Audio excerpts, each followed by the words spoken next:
Okay.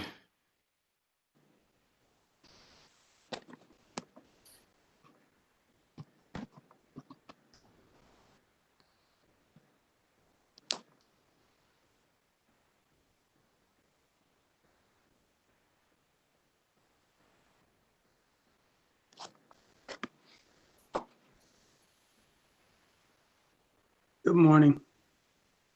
Hey, Mike, how you doing? Good, Tom. How are you? Good. Hey, Joe. Hey, Mike, good morning. How you doing? Excellent. How are you?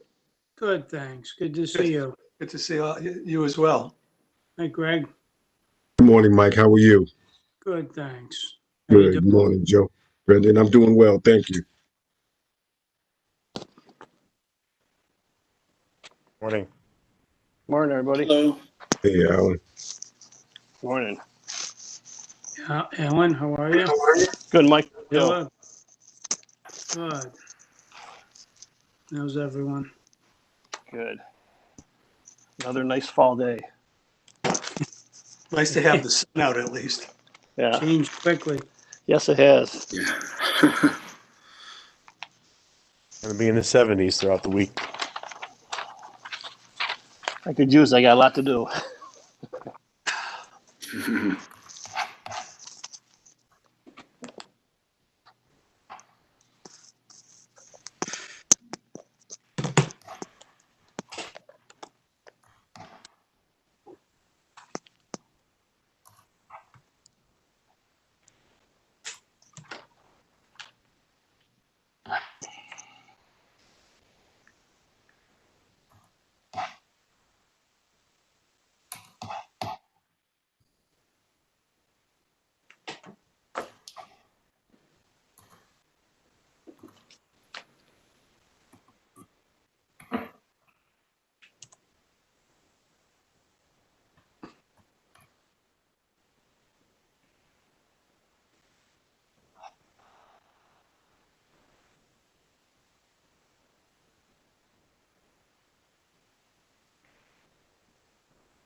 Morning, Bob. Good morning. Trying to finish one more email before the meeting starts. You got that right. Hopefully he's not sending me another one. Sorry, Commissioner.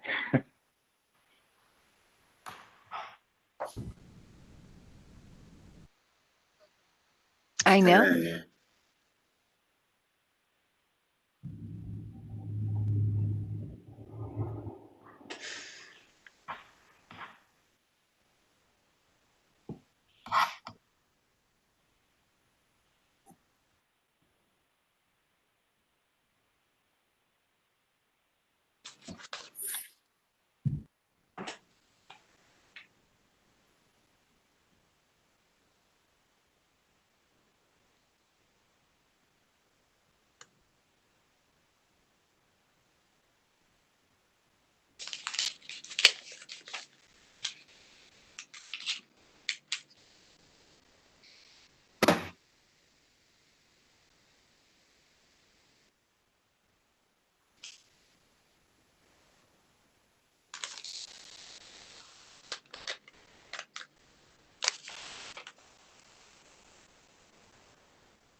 All right. Eddie's just having a couple of brief issues here, hopefully, with his Wi-Fi that will be settled out momentarily.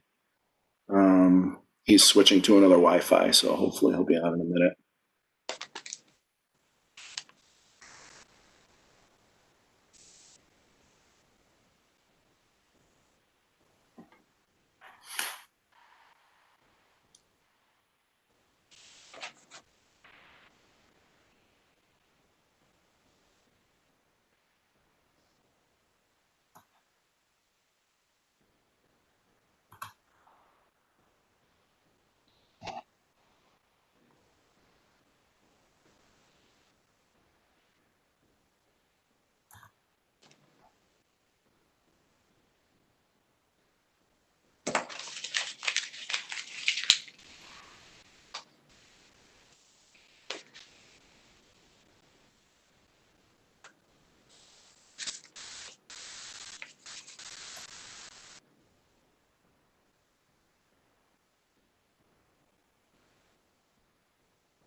All right, Emily's having trouble getting on also. I don't know if there's something with the bandwidth here.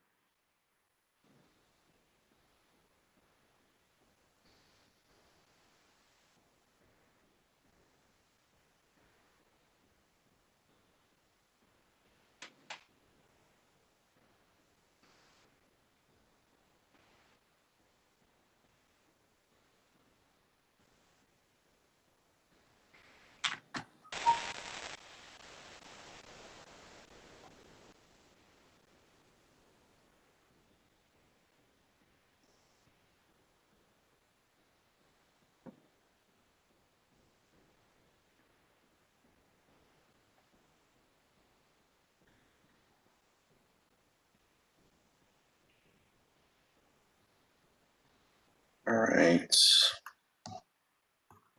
There are a few people having trouble here.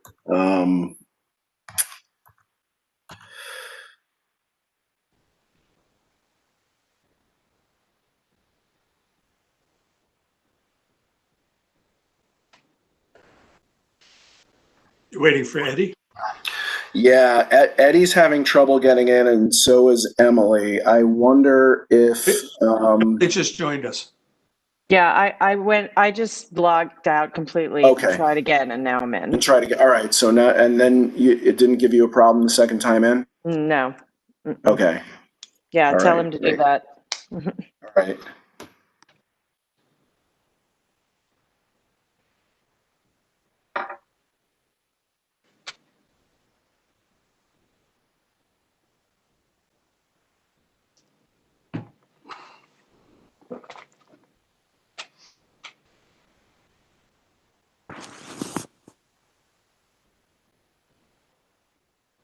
All right.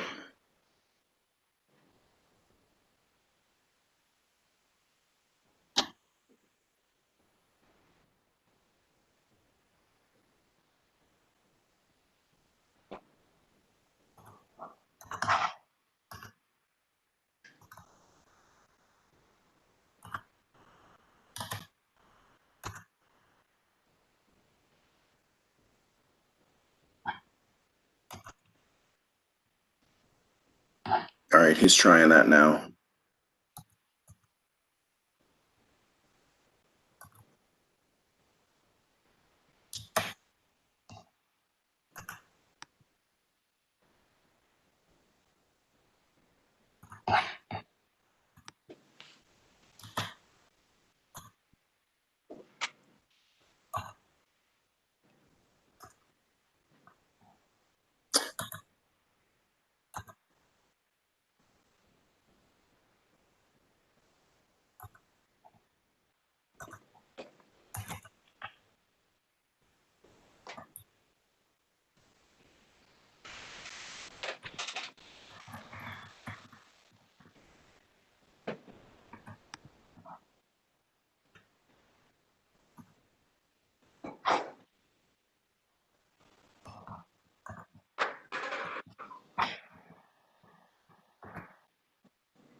bear with us. He's just restarting the computer.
Tom, are there some agenda items you could get started on while we're waiting for him? Well, it's really just the minutes, the approval of the minutes. So he's going to have to take a vote on that. Skip over that, And what's that? skip over that one for now? Yeah, we could, but I'd like to just give him 1 or 2 more minutes, because I think the financial conversation is pretty important, and we're starting with that.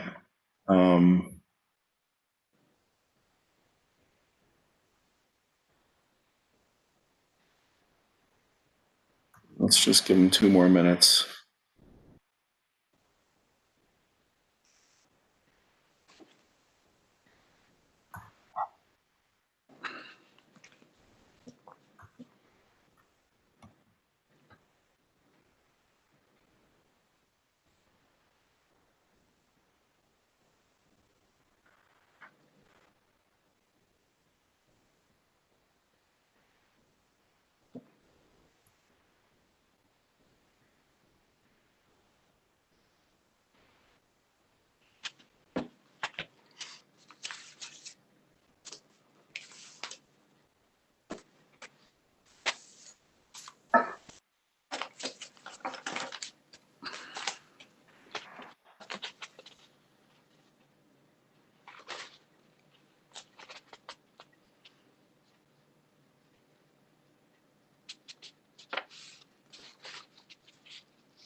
Hi.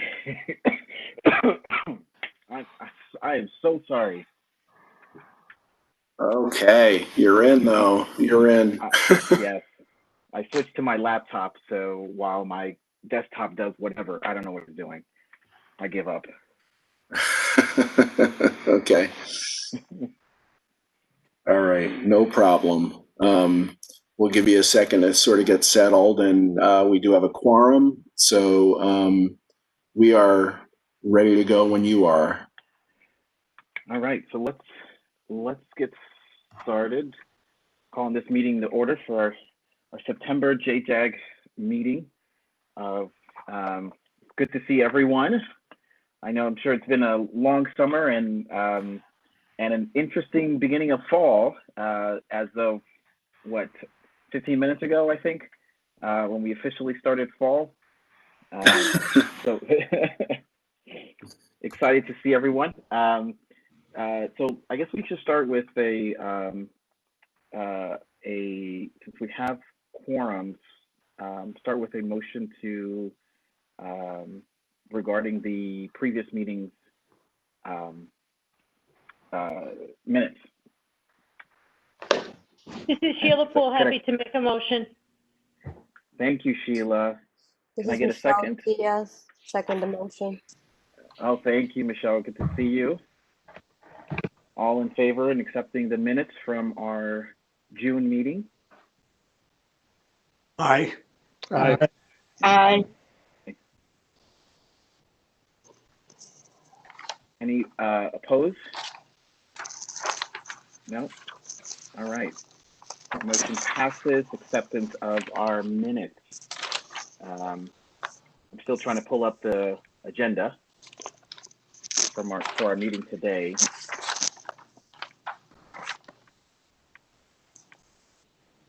This is where having hard copies of everything is really helpful, because relying on technology is not a good thing. I'm using paper, my computer, and my iPad all at the same time. I feel like technology has said, we give up on you human beings for this moment.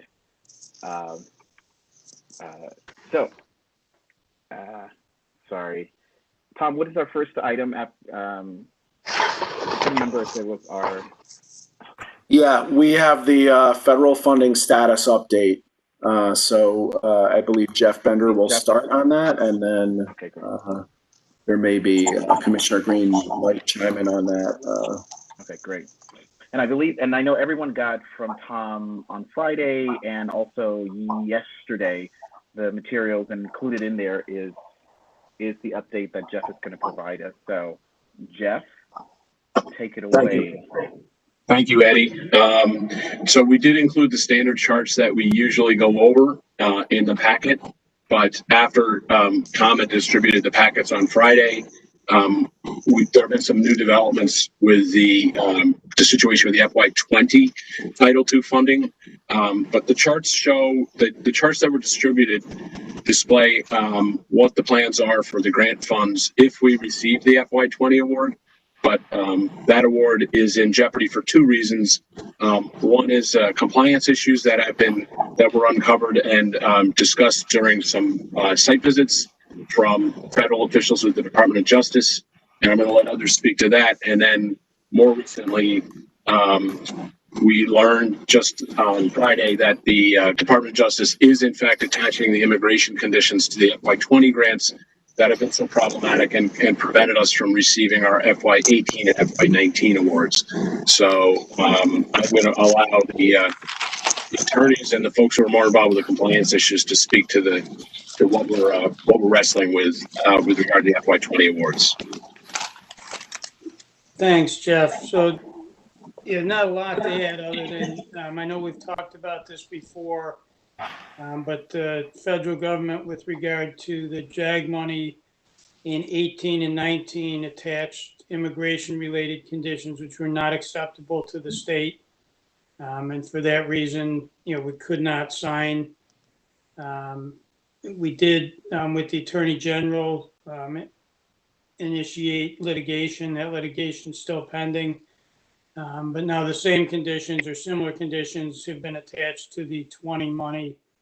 And this isn't the only funding stream they're doing it with. They're doing it with our burn JAG funding as well, which is about over $8 million a year.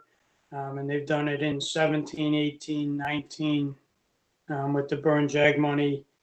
The litigation, it's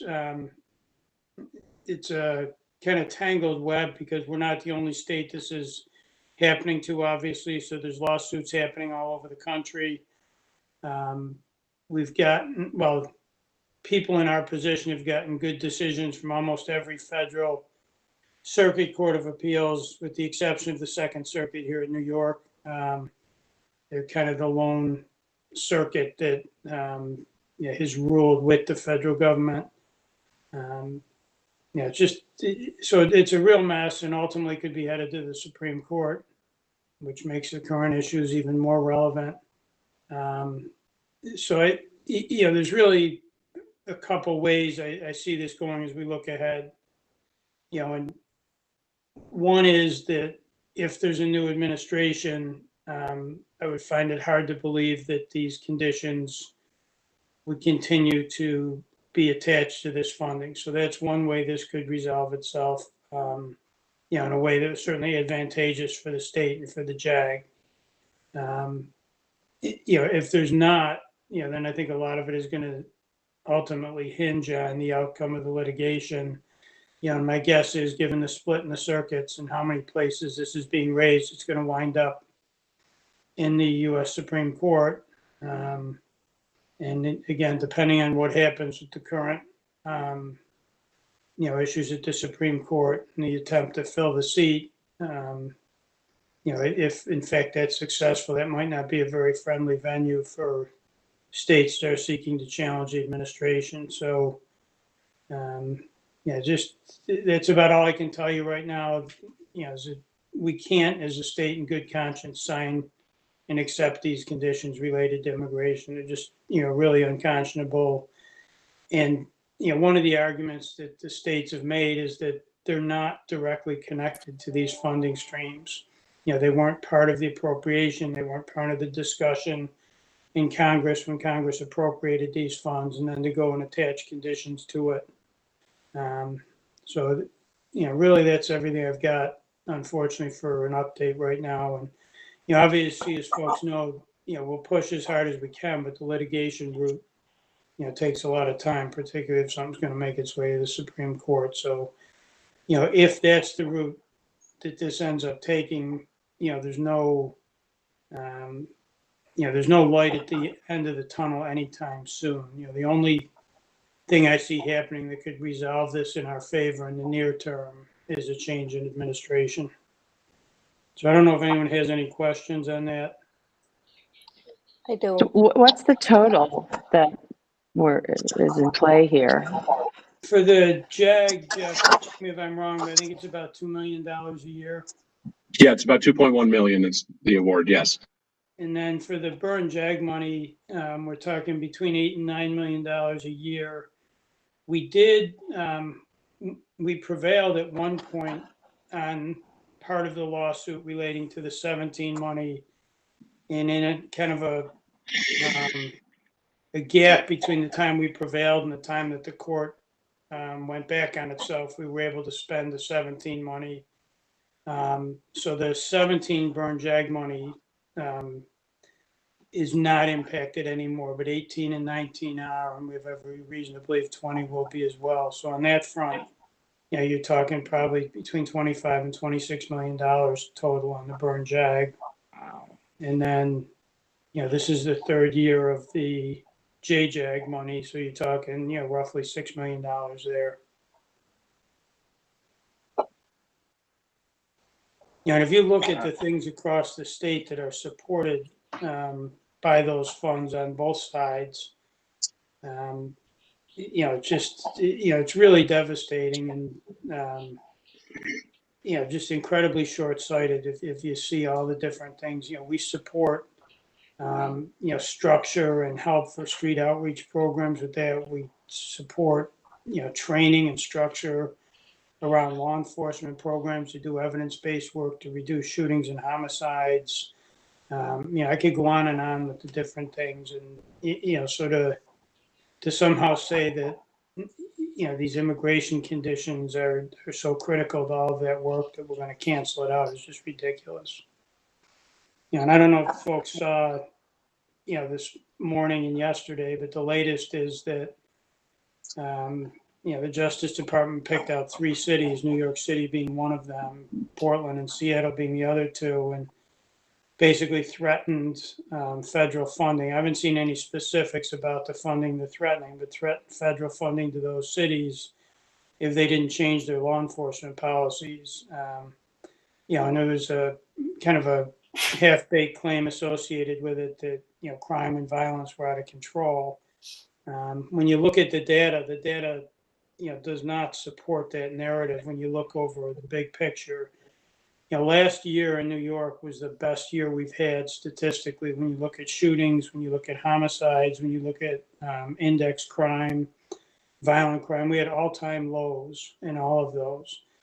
So yes, when you compare 20 to 19, which was the best year we ever had, things are up. But if you look at this over, say a 20-year period, we peaked in New York in homicides at about 2,600 homicides a year back in the early 90s. And the last 3 years, we've had less than 600. And we've never, those are the only 3 years in history where we've had less than 600. So, this narrative that somehow things have, just blown out of proportion, doesn't match the data. And then, even though shootings and homicides are up, when you look at overall crime this year, reported crime is up about 1% this year overall. So again, it just doesn't match the narrative that's being put out there behind some of these threats, but it's a whole nother story. Mike, I have a couple of questions. One, I'm sorry, can you refresh my memory with saying what kind of immigration stuff they want us? We keep talking about it, and I totally forgot about it, so I apologize for that. Second, and this might go to somebody else, but Jeff mentioned that there are two things that can prevent us, that could jeopardize our funding. One of them is what is happening now with the lawsuit, right? But that is nothing that we can do. What is the other one? Can we do something about it? And what is going to happen with the contracts that we have now? I remember that with I forgot the institute, right? We are supposed to be giving them funding a couple of days, if not weeks from now. What is going to happen with those that we still have to give money when we have nothing?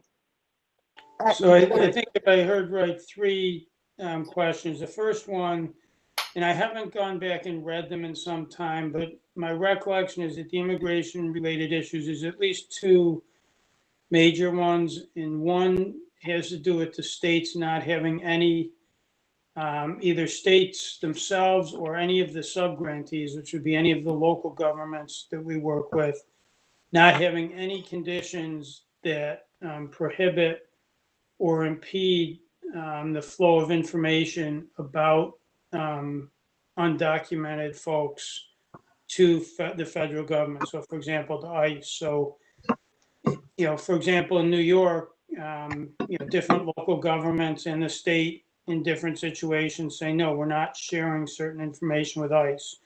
Like we're not going to let them have access to the Department of Motor Vehicles, database and pictures. On the criminal history side, we don't, just have a blanket authorization for ICE to go in and look at criminal histories of folks. And so that runs afoul, as I recall, of the first condition. And then the second one, if I remember right, had to do with correctional facilities and the federal government wanting to be notified anytime someone is released from a correctional facility that has certain types of immigration-related statuses. And that's something that, at least on the state level, I know New York, has not been interested in complying with, and many of the local jurisdictions as well. So that, there's probably others, and there's probably more detail, but I think at a high level, that's the gist of some of it.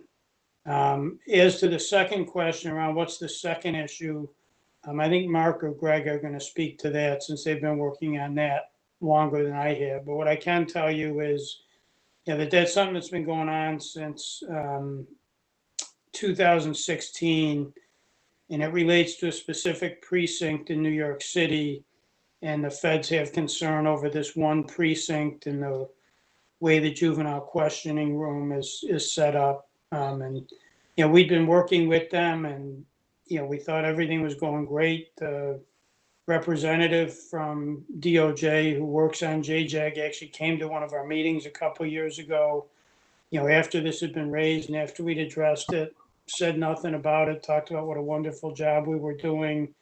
And then this just seemed to get accelerated over the last month or so, culminating with a letter at the end of August telling us that they were,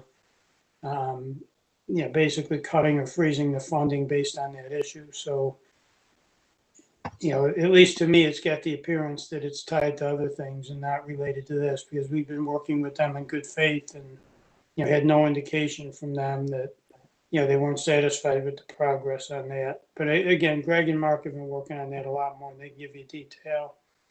And then on the third issue, in terms of how all of this is going to impact our pending contracts, I think Jeff is going to speak to that. Yeah, so in terms of our planned uses of the FY20 awards, there were only two principal uses that were approved by the JJAG that we had worked with the prospective grantees on. The first is the Youth Justice Institute, and that was the At the last meeting, I'm sure you recall, you voted to authorize an additional $350,000 that was to come from FY20 funds to support, to continue our support for the Youth Justice Institute through June 30th of next year. And so we are looking, and that amount, we needed a total of about $650,000 to support them for the July 1st, 2020 through June 30th, 2021 period. And the 350 was going towards that. So that's about half the year. And we are now looking at where our spending is at with all of our commitments and looking over everything so that we can try to get, make that money last as long as it can. The other use was there was a plan to ultimately take the 9 regional youth justice teams and take the commitment that we have with them, which today is at $150,000 up to $250,000. And they were notified that we would not be able to make that increase from 150 to 250 until we had certainty around the FY20 funding. So the only commitment that we're sort of out there right now involves the Youth Justice Institute, and we've been talking to Dr. Lopes and looking at our options about how we're going to manage that situation. And so that's where we're at with our planned uses of those funds. Thank you. Joe. Mark or Greg, do you want to speak to the compliance issue? Yeah, I can provide a little bit more information. Good morning, everyone.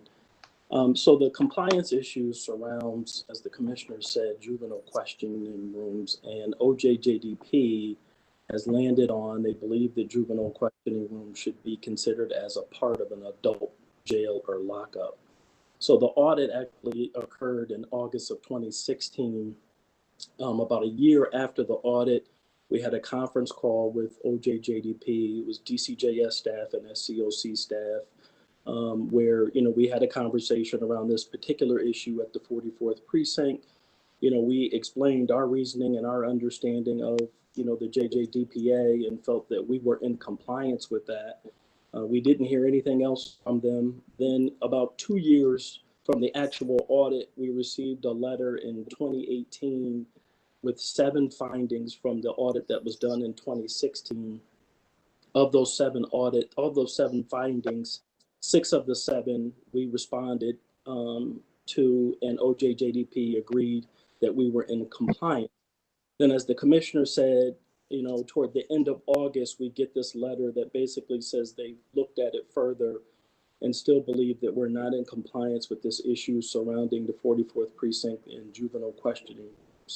So, we still are not in agreement. We met with our agencies. As you know, SCOC does the compliance monitoring on behalf of DCJS. And, we filed an appeal. We requested a hearing. We filed the appeal last Friday. I think we plan on, continuing to present our case and make our argument. In the very beginning, as I said, a year after the audit, OJJDP seemed to agree with our perspective around juvenile questioning rooms, for which we, provided them assurance, that they're regulated by OCA and that, it's our understanding, that there would never be any adults in a juvenile questioning room, but they have come to some presumption, OJDP has, that they believe that if an adult lockup is crowded or occupied, their position is they think that, precincts or jails or lockups would use it to house adult inmates, so to which we just don't agree. So we filed our appeal. We hope to hear something in the next week or two. Again, we've requested a hearing, again, so we can just talk these issues out, with them. So we'll, keep the group apprised. I think, we articulated yet again an argument as to why we don't agree with their reasoning on this particular issue, and then hopefully in the long run we will prevail. But it is another issue in addition to the sanctuary cities issue that the commissioner laid out, that we're facing right now in terms of being eligible to receive the funding. I don't know if you want to add anything, Greg. No, I think that pretty much sums it up. I just think, as Mike had alluded to, the process is a little strange because we were not allowed to have any conversation with them that might have obviated the need for the further action we're taking until we decided whether we were going to engage in the appeal process or not. So again, that in my head at least makes the process a bit more cumbersome, but also a bit suspicious. But aside from that, I wouldn't have anything else to add in terms of what occurred and what we plan to do to move forward. Yeah, so I have a question. Is one of the impacts of this until it gets resolved that while we may be able to continue some funding for the Institute and the regional teams, there is no other funding available for any new programs or projects? It doesn't impact old year money. It impacts basically 2020 money, as I understand it. But even if this were resolved tomorrow, we're not going to have 2020 money because of the immigration related conditions as well. So, you know, at least for 2020, and we don't know how far into the future this will go, you know, for two different reasons, we have no new funding. I don't know if that helps answer. Yes.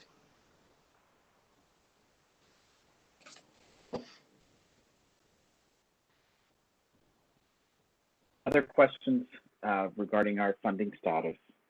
I think this is very, truly appreciate sort of all of the information provided, and very sobering, I think, in terms of multiple levels around not only just of the status of dollars, but also the broader implications, I think, as Mike highlighted, in terms of where, you know, the state stands, and also JAG as well, in the importance of the roles and responsibilities that we have around everyone that we are charged with supporting. All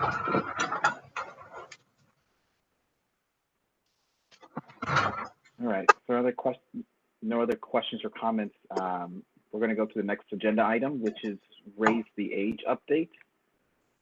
I believe Mike and Sheila are providing the update. If it's all right with folks, and Sheila, if it's okay with you, what I might suggest is we let Terry and Becky do the data presentation first and then make comments after that. I think that sounds great. Yep. Thank you. Good idea. All right. All right, Terry, you are up, and I believe everybody should have gotten the email from Tom yesterday with the data presentation. Good morning. Yes. Good morning, everybody. Morning. This is Terry, and my colleague Becky Coleman is on with me as well, and I see that she's off mute. And we do have quite a bit of data to talk to you about today, and Becky and I will be switching back and forth, and we will also be pausing at multiple times in the presentation to allow for questions, given the format, since we can't see you. So hopefully that will go smoothly for us. So what we are planning to do today is talk about some of what is happening with Raise the Age and share with you some of the data that will be in the final task force report. We've got quite a bit of information to show you about some of the trends we're seeing in race, ethnicity at each of the processing points, and then some of what's happened with changes and associated with the pandemic this spring. So without further ado, Becky's running the slides, so you may hear us talking back and forth as well about so that. Terry, can I check and make sure, since I grabbed at the screen and now I can't see any of the comments or anything else? Can folks see the PowerPoint all right? Is it up? It's up. Okay. It is up, and it looks good. So the first thing that we were going to show you, just as a reminder, is what the youth justice system looks like in 2020. And Becky's going to advance the slides to a graphic that will appear in the Raise the Age Task Force report. we put this together just to have what we hope is a simple depiction. It doesn't show every nuance of the raise the age statute, but what we're trying to show you here, and I think it helps to understand when we go through the processing points and talk to you about what we're seeing, what happens with individuals who are under 18. And that top part where you see the dark blue and felony arrest, any 16 or 17-year-old and anybody who is arrested for juvenile offender crimes, which are those select super serious crimes committed by those under 16, they go through that dark view. They are seen in the youth part and follow criminal court rules. They get arraigned in youth part. The vast majority of them are removed to probation intake or family court. Over 80% do not stay in youth part, and then they drop down and follow the light blue process, which follows family court rules. On the bottom of the drawing, every misdemeanor for anybody under 18 years old right now goes through the light blue process, as well as any felonies that are removed to either probation intake or family court. We will be sharing with you some data about the youth part. The vast majority of youth right now are handled through the family court process and the family court rules, even though the youth part processing does get an extensive amount of attention. There were several legislative changes that occurred in 2020, which prompted us to change this chart.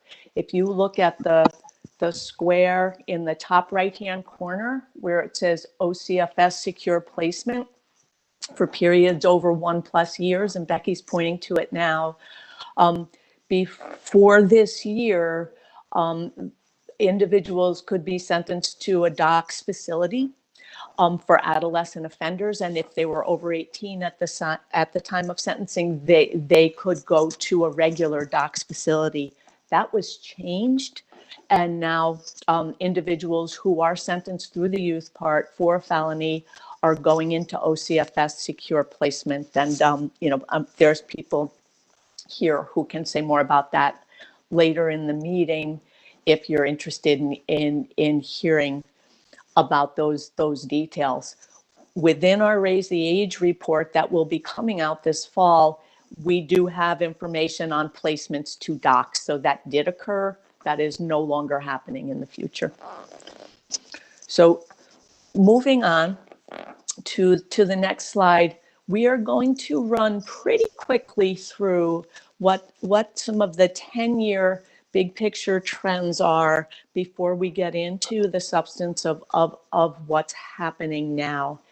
And we are doing this for the four juvenile processing points: detention, probation intake, delinquency petitions filed, and placements ordered in family court following an initial petition disposition.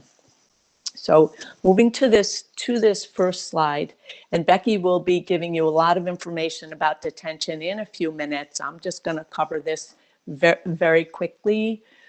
We are showing you the 10-year trends in the numbers of juvenile delinquents going into detention over this 10-year period. And you'll see the red line showing the trend for New York City and the blue line for the rest of state, with the percent decline over the 10 years showing right above the line. You can see it's 74% for New York City, 49% for the rest of state. The statewide overall reduction of 64% is above. What we've also done on these pictures is showed you where the Raise the Age law is implemented. In October of 2018, 16-year-olds entered the juvenile delinquency process. And in October, again, it's partway through each of these years, 17-year-olds entered the process. And you can see pretty clearly it didn't have any impact on the numbers of detention in New York City, and in the rest of the state, it has started to come up a little bit there. Moving on to probation intake, those cases are down about 42% since 2010. And here you can see the impact of Raise the Age coming up quite a bit in 2019, but they are still very substantially below where we were 10 years ago. And all of our estimates show we will not get close to that in overall volume, even when the 17-year-olds are fully phased in. We only saw about 3 months of 17-year-olds in 2019, and even those probation intakes are somewhat lagged. On the family court petition side, these mirror pretty closely the trends in probation intake, with one exception, is you will see a pretty precipitous drop in family court petitions in New York City that is really outpacing other things that we're seeing. We will be talking about that later this morning, about that far fewer cases are proceeding to petition in New York City than in the rest of the state. And you can see that with how minimal that uptick is from the additional cases of 16 and 17-year-olds. It's much more marked in the rest of the state. So hold on to that thought, and we'll talk further about that in a little while. This next table will be in the task force report. Becky's gonna flip it in just a moment.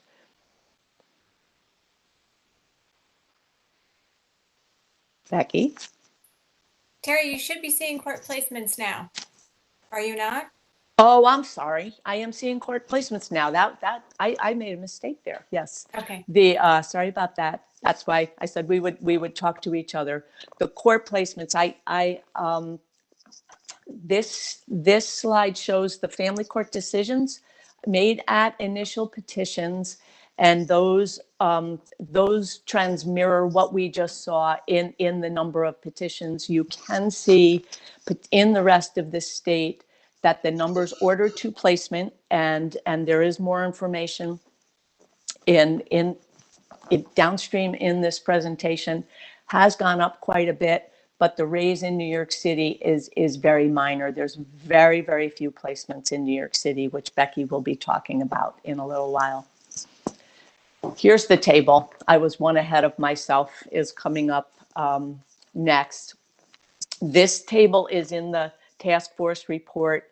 It's the exact same information that you just saw, just depicted in a little bit of a different way. So you can really see what's really happened over the 10 years. And although those, we of course are seeing more 16 and 17-year-olds coming into the juvenile system, that's bringing up the numbers, relatively speaking, that they were absorbed into the system fairly easily.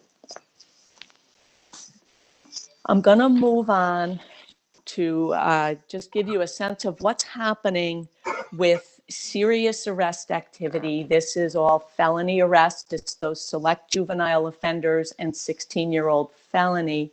These are the cases that are now seen in the youth part, but we wanted to give you a sense of what that looked like over the past 10 years before I turn some of the detention detail over to Becky. So here's JOs. Juvenile offender arrests have always been far more prevalent in New York City than in the rest of the state. They're largely robberies.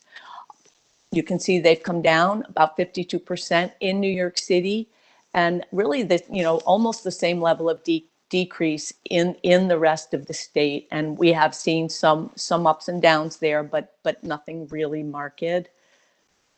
For the 16 and 17-year-old arrests, they have also come down 54%.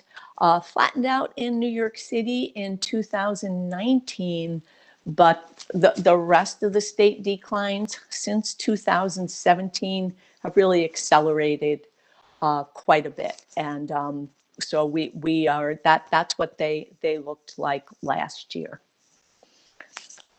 So with that, I'm going to hand it over to Becky to talk about detention. Thanks, Terry.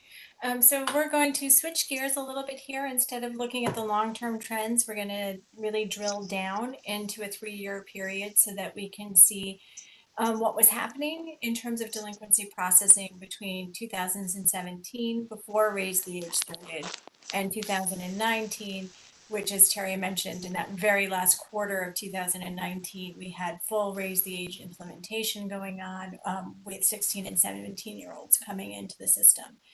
And we know that the JAG had a particular interest in understanding how some of these processing points are being impacted by race and ethnicity. So we'll offer you a picture of that here as well. There's a lot on this slide and on the slides to come. So to try and make the story a little bit more readable and digestible here, you'll see we've divided out by New York City and rest of state, and we'll sort of take it one piece at a time. As Terry mentioned earlier, the number of JD youth being admitted to juvenile detention facilities in New York City has continued to decline despite the implementation of Raise the Age in late 2018.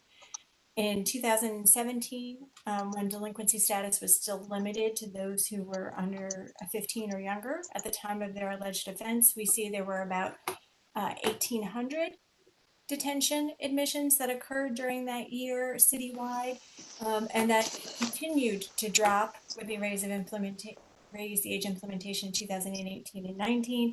We see that we were down an additional 600 cases, or about 33% from where we were in 2017 in calendar year 19, even though the 16 and 17-year-olds were now coming in. Now, there's two other pictures we'd like you to get from these slides. First, I'm going to draw your attention over here to the line graph. We thought that this was a nice way of really being able to see how race and ethnicity splits out across the admissions. As you can clearly see, the number of Black youth being admitted is higher across all 3 periods, followed by Hispanics and then by white youth. You can also see that all 3 of our main age groups, race and ethnicity groups, had a shrinkage in their numbers over the course of this 3-year period. So, volume for all 3 race and ethnicity groups went down. Unfortunately, the declines did not positively impact the racial and ethnic disparities that existed prior to the system. So if you shift your attention over to the left-hand side of the slide and our bar charts here, you can see that while only about a quarter, sorry, I'm trying to find my mouse, there we go, about a quarter of New York City's youth population is Black, Black youth account for over sort of 62-68% of detention admissions, and that this actually grew under Raise the Age. It went up from 62% to 68%. In contrast, you can see that white youth are really grossly underrepresented at both time points. They also make up a little over a quarter of the population at 27%, but they made up 3% of detention admissions. Likewise, Hispanic youth are also underrepresented in New York City. They make up about 36% of the youth population, and you can see that they are at 32 and sort of 28%. So actually for Hispanic youth, the disparity became even more underrepresented under Raise the Age than they were previously. Next slide gives us a closer look at the type of detention admissions. And what we see is that New York City, in New York City, the decision to detain a youth in either a secure or a non-secure facility doesn't appear to be overly influenced by race and ethnicity. Just about over half of all the youth in our different racial and ethnic groups are initially admitted to a secure detention facility, and a little over a third are admitted to non-secure centers.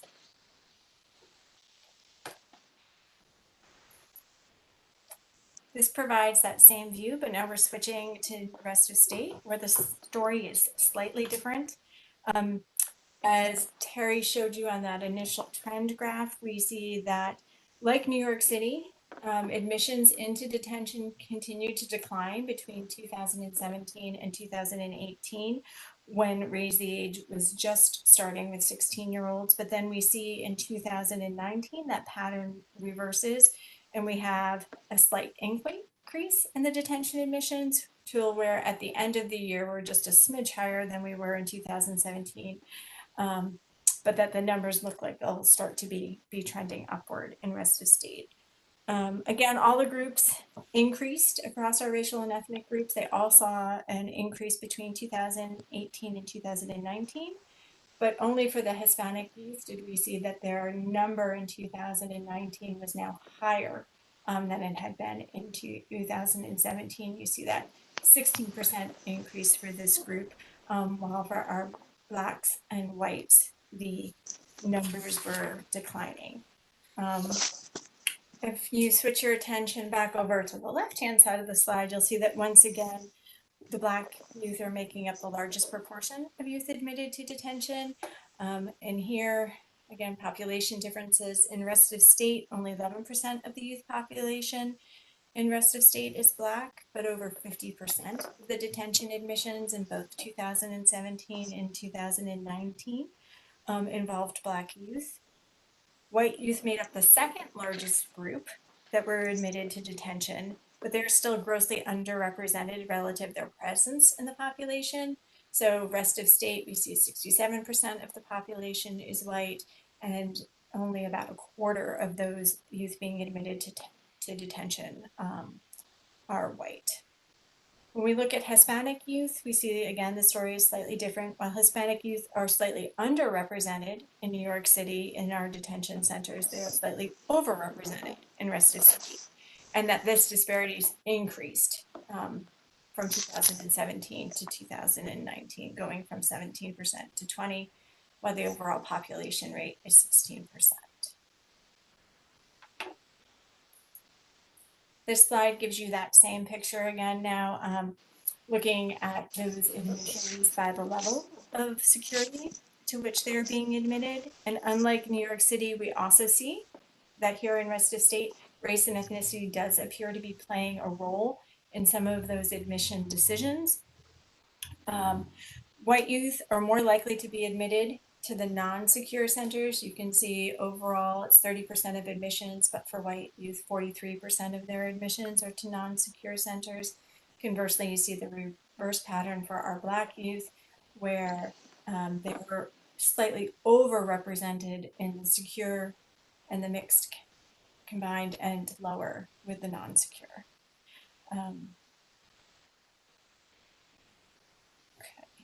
I think, Terry, was this where we wanted to pause? Yeah, Tom and Eddie, we think it would be, we are suggesting that we pause for any questions or comments about the detention information that we've shown, just to break it up and make sure that we don't lose an opportunity to hear, get clarifying questions. So does anybody have any questions or comments? This is Nina. Sorry. Can you hear me? Yes, go ahead. I just wanted to highlight a couple of things. And I think it's going to be important, sorry, as we move forward to really break this apart more. But the difference between New York City's, the disparities are very clear, but the numbers and New York City's ability to continue to shrink its overall use of detention is in very big contrast to the rest of state, which continues to use detention more liberally, particularly with JDs. And that's a trend that has continued rather than really focusing on JOs and AOs. And the other thing that I will just sort of flag is an issue, a little bit of justice by geography on the rest of state. The next slide, Becky, would be great. The use of non-secure versus secure. For many years, we have wondered whether this is in part because non-secure facilities are often located in areas that are more rural and maybe more available. And secure facilities are closer to our bigger urban centers, right? Buffalo, Rochester, Syracuse, Westchester, Albany area. So some of this may be a function of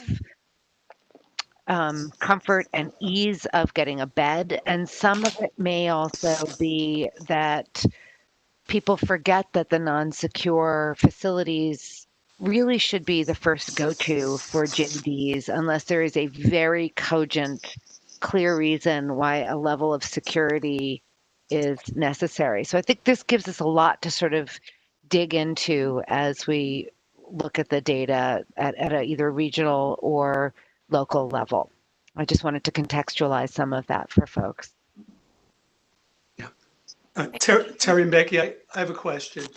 And it kind of builds on what you were just talking about.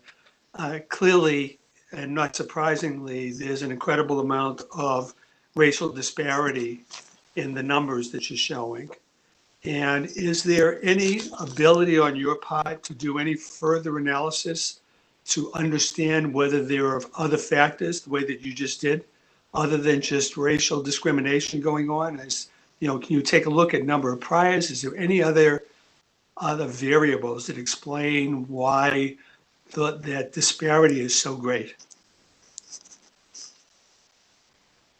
It's a great question. We have, at the point of detention admission, we're also able to look at, to the extent that they are entered into the system, the charges that youth are coming in with.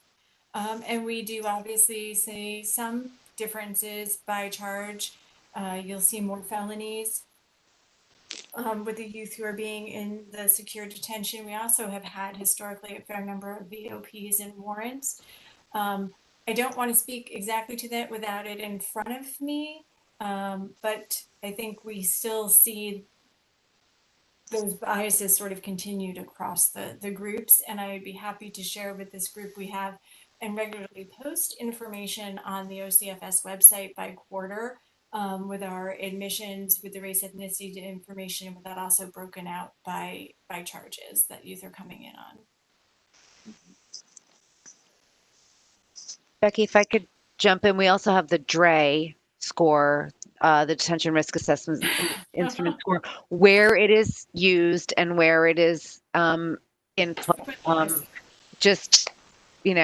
What we don't have from the detention side is we know who is in. What we don't know is who has not been. The question about detention has not been asked for. So we are not clear whether we are more detention is being requested for more Black and Hispanic youth in the first instance. And the question is not even raised for white youth, or whether the question is being asked for both equally and decisions are being made differentially. That's very hard because we only have from our end the data on who actually gets admitted. But it's a question that we have talked about on and off for years, particularly in relation to the DRE, about who scores low and comes in versus who scores low and stays out.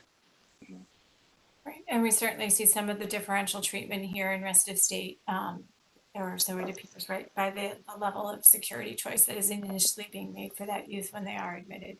As Nina says, whether that has to do with geography, that's a little harder for us to be able to parse out with the data we have available.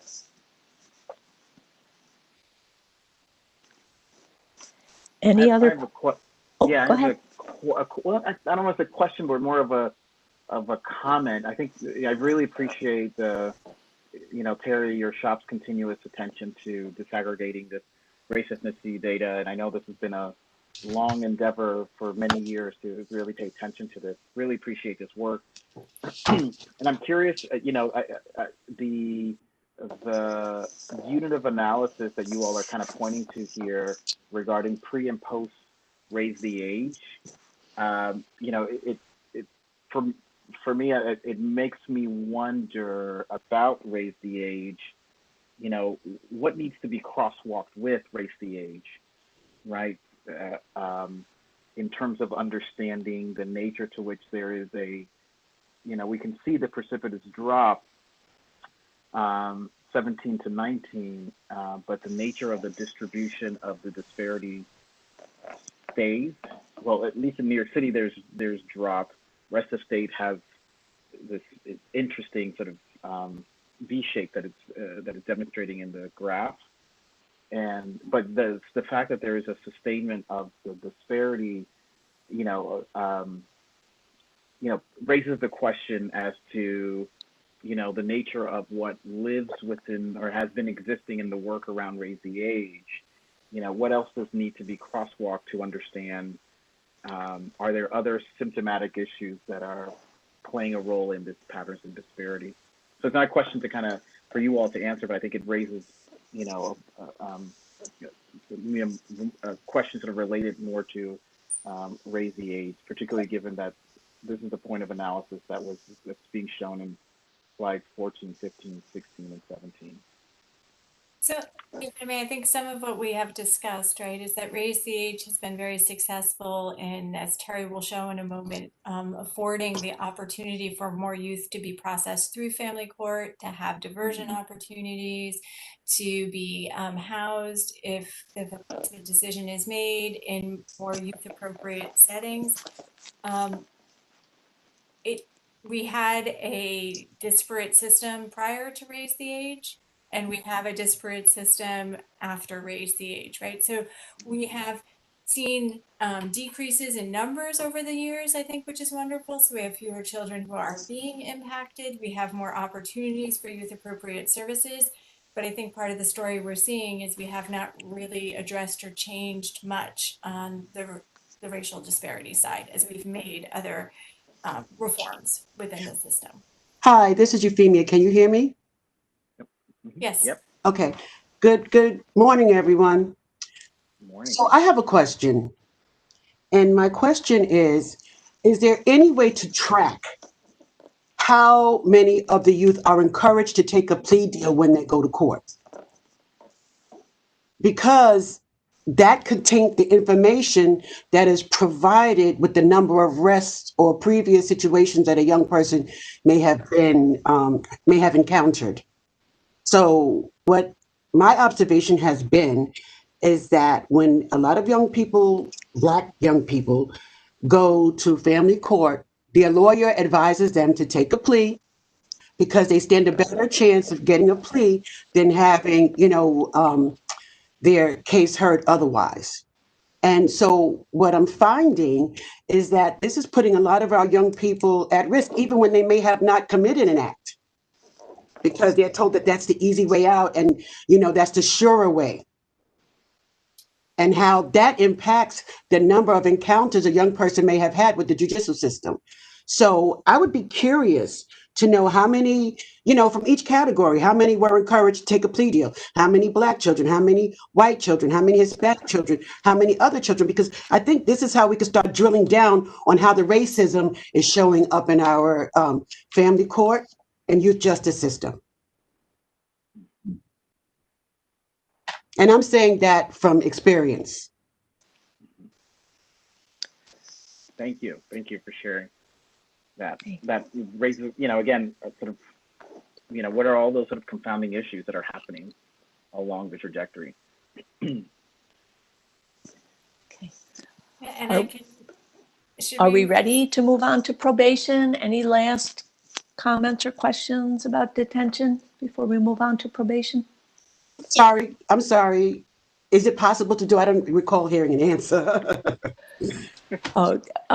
This is From the detention side, we wouldn't have any information, right, on any of right, the plea deals right, or admitted. That wouldn't be captured right. with the detention. Okay, yeah, this is Terry. I think, Euphemia, what you would you would be looking to unpack is some real specificity in terms of when somebody does go to family court and there is a delinquency petition filed, what are the circumstances surrounding that case and what played out in court.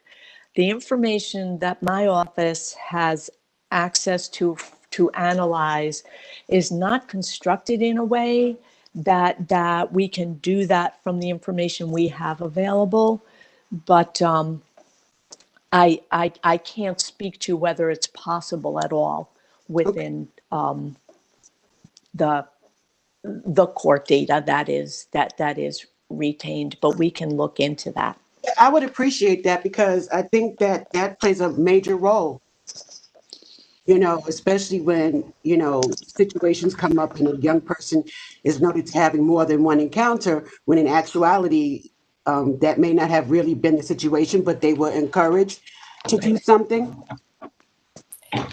You will see as we get a little further in the slides, I'll be speaking again after Terry about the placement, that some of that disparity actually shrinks at the point of placement. It's actually the greatest at detention, which I think is another interesting point that we may want to discuss when we get there, and how that relates to some of the things you were just bringing up. Terry, are you ready for me? I am ready. I'm ready to jump into probation, and then when we get through this section, we will pause again. So these graphics are set up exactly like what you just saw for detention. And from earlier in the presentation that we have far more youth going into probation intake with Raise the Age being implemented. You can see, I guess we'll start with the graph on the right, where we were around 2017, where we have far more coming into the New York City Probation Department. And the line graphs show that between 2017 and 2018, they were actually coming down a little bit with large numbers. And remember, this is going to be both felony and misdemeanor cases, most originating from a family court appearance ticket from the NYPD. They go to probation intake as a first stop.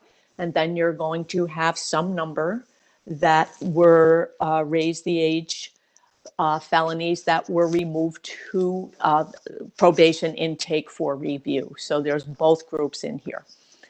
Most have always been a JD from the moment that they came into contact with the juvenile justice system.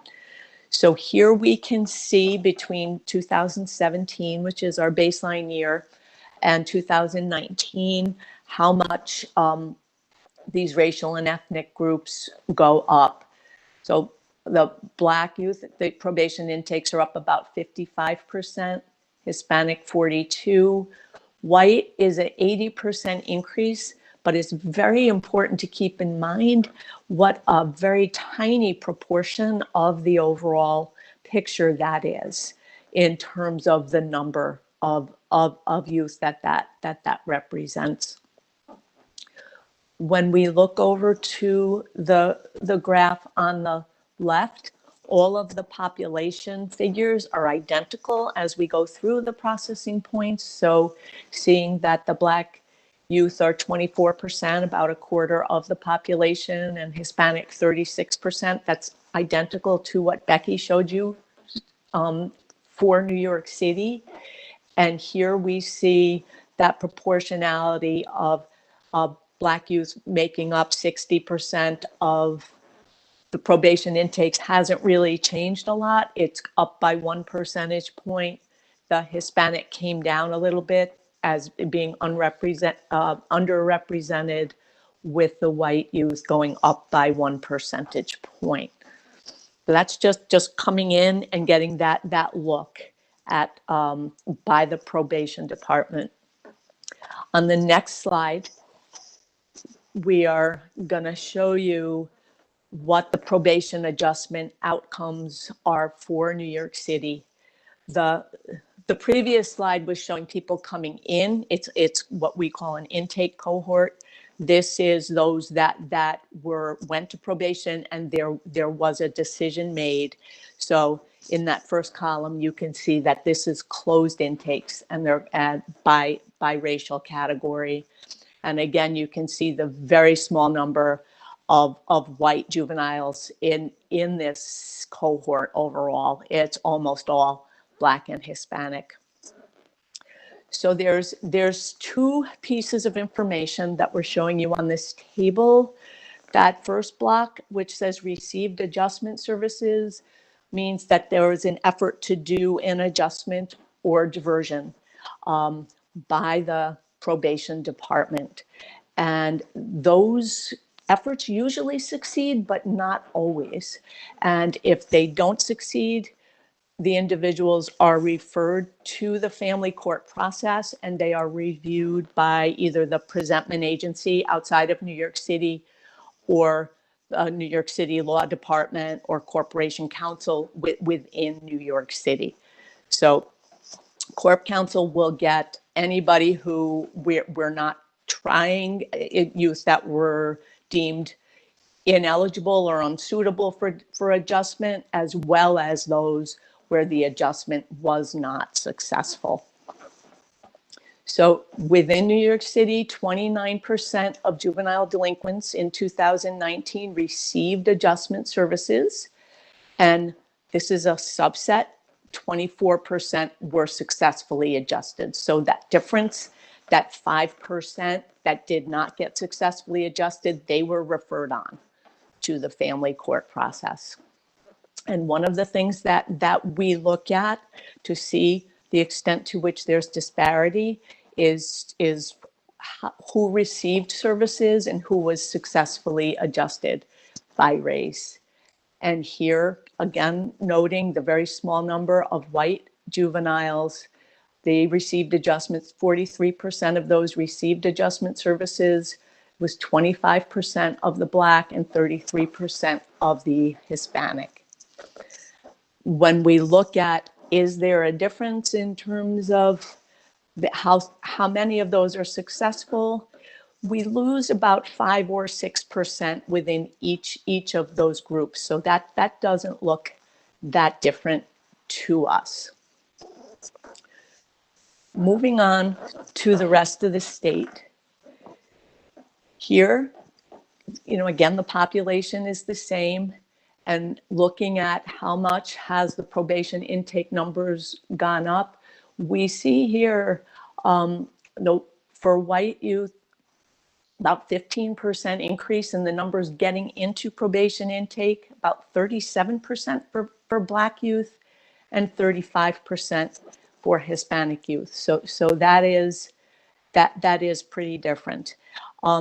Probation intake is becoming our best proxy for juvenile arrests that are not those super serious ones that stay up in the youth part. So this has given us a sense of the numbers coming in to the juvenile justice system. When we look over at the graphic on the left, we can see with Black youth, 11% of the population. In 2017, they were 35% of the probation intakes. Their proportion of that has increased to 38%. My apologies. That phone is off. So the disparity for Black youth in the rest of state has increased, with white youth who are down to only about 42% of what we saw in 2019. Moving over to the adjustment outcomes, here you've got fairly large numbers in the closed column for both white and black youth, with Hispanic youth a smaller number. It's only about 945, as you see there. 53% of the cases that were closed did receive adjustment services in the rest of the state. And, they are higher numbers. I think many of these departments work very hard to get a successful adjustment. With I'm moving to the next block of data, 43% with the successful adjustment. So they lose about 10% go off and go through the family court process. Here we also see some disparity in terms of who is receiving adjustment services, with the white youth the highest rate, 56%, Black youth 48%, and Hispanic in the middle with 53%. The white youth are also more successful in terms of the numbers who are succeeding with adjustment. We're losing more Black and Hispanic youth with an unsuccessful adjustment for that. One of the things, and I have it outlined on the next slide, that is important to keep in mind is that there are some really key differences in the overall processing for New York City and rest of state. And we are addressing this in the task force report, and it does come up in nearly every presentation. People will often point out the differences between the adjustment rates in New York City, which is about 24% successfully adjusted, versus the rest of state with its 43%. There is another factor that occurs in New York City. I've already talked about the fact that when cases are leave probation, they're referred to the family court process. They are reviewed by the county presentment agency or the New York City Law Department. What we see in the data is in the rest of the state, nearly all cases who are referred out end up having a petition filed. But this is not true in New York City, and it has become less true over time.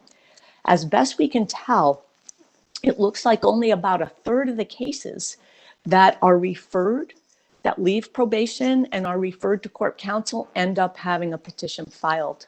They are declines to proceed with a case are extremely common in New York City. So this explains in part why the New York City number of petition filed is so much lower than the number referred by probation. This comes up very regularly. So don't assume if a case leaves probation to get referred on to family court that youth is going to end up in family court, because most of the time they don't. Unfortunately, this isn't a data point that we don't get data from these agencies. So much of what we try to understand, we have to piece together, but it's so marked, it is very important to keep it in mind. I'm going to pause for questions in the probation area.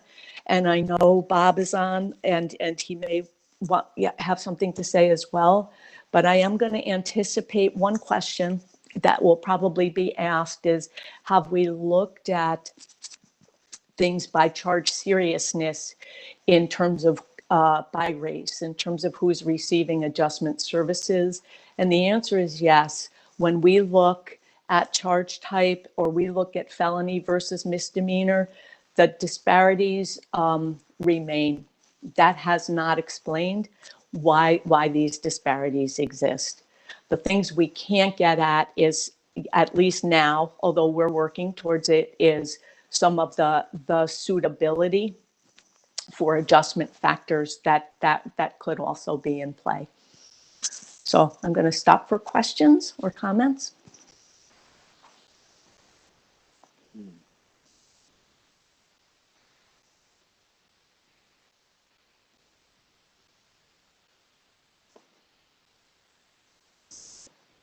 guess everybody's on mute, or? Well, I mean, this is Emily. I don't know. I find this data so stunning, and I'm just a little overwhelmed by all of it and the complexities of it. I appreciate you, Terry, like giving us the context, because, you know, you wonder like why it looks like if they're adjusted, like recommended for adjustment, a lot of them are successful. I mean, of course, some of them are not. And I mean, the racial disparities just, you know, like, it's just devastating to me. But the complexity where you say, so I'm like, why aren't more sent for adjustment if the adjustment tends to work? But you're saying that the ones in New York City, that because the numbers are so much lower, only a quarter are even, you know, considered for adjustment, but then only a third who actually go on to court are actually, you know, so to somehow coordinate those and sort of package it in a way that we really understand what's going on is, you know, it's just really, really hard to get a handle on. It is really difficult, and I don't know if there's anybody who can speak to this process more than we can from what we see, because you're right, and what happens through those processes in New York City. All we can see is the numbers, but it is very complicated.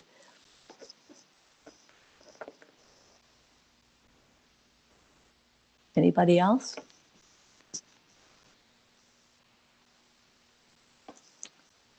Okay. We are going to move to petitions filed, and in these are set up the same way. So I may move a little bit faster because I'm sure you're you know, getting the hang of this. And this one is fairly interesting. And this is where you are going to see some of the differences that I talked about, that the cases coming out of probation intake that are not adjusted are simply, they're just not showing up in the family court system in New York City. You see, I'm going to look at the graph on the left, excuse me for a minute. There's our population bar, but you look at the N for 2017 cases was 1,453. We've rolled in all of the 16-year-olds and started to roll in the 17-year-olds, and the numbers in the family court petition files are exactly the same. So that is, you know, telling you, you know, the cases are simply not coming forward, and it's not due to probation adjustments. So that we can see. Here, even though the numbers are essentially the same, we are seeing that the numbers of Black youth are up. They're the only ones that are up. Between 2017 and 2019, they're up about 5%. Hispanics down 9%, and that tiny number of white petitions, which was only 42 for the entire year, is down 28%. And this has resulted, back to the left, in greater disparity for the Black youth in New York City.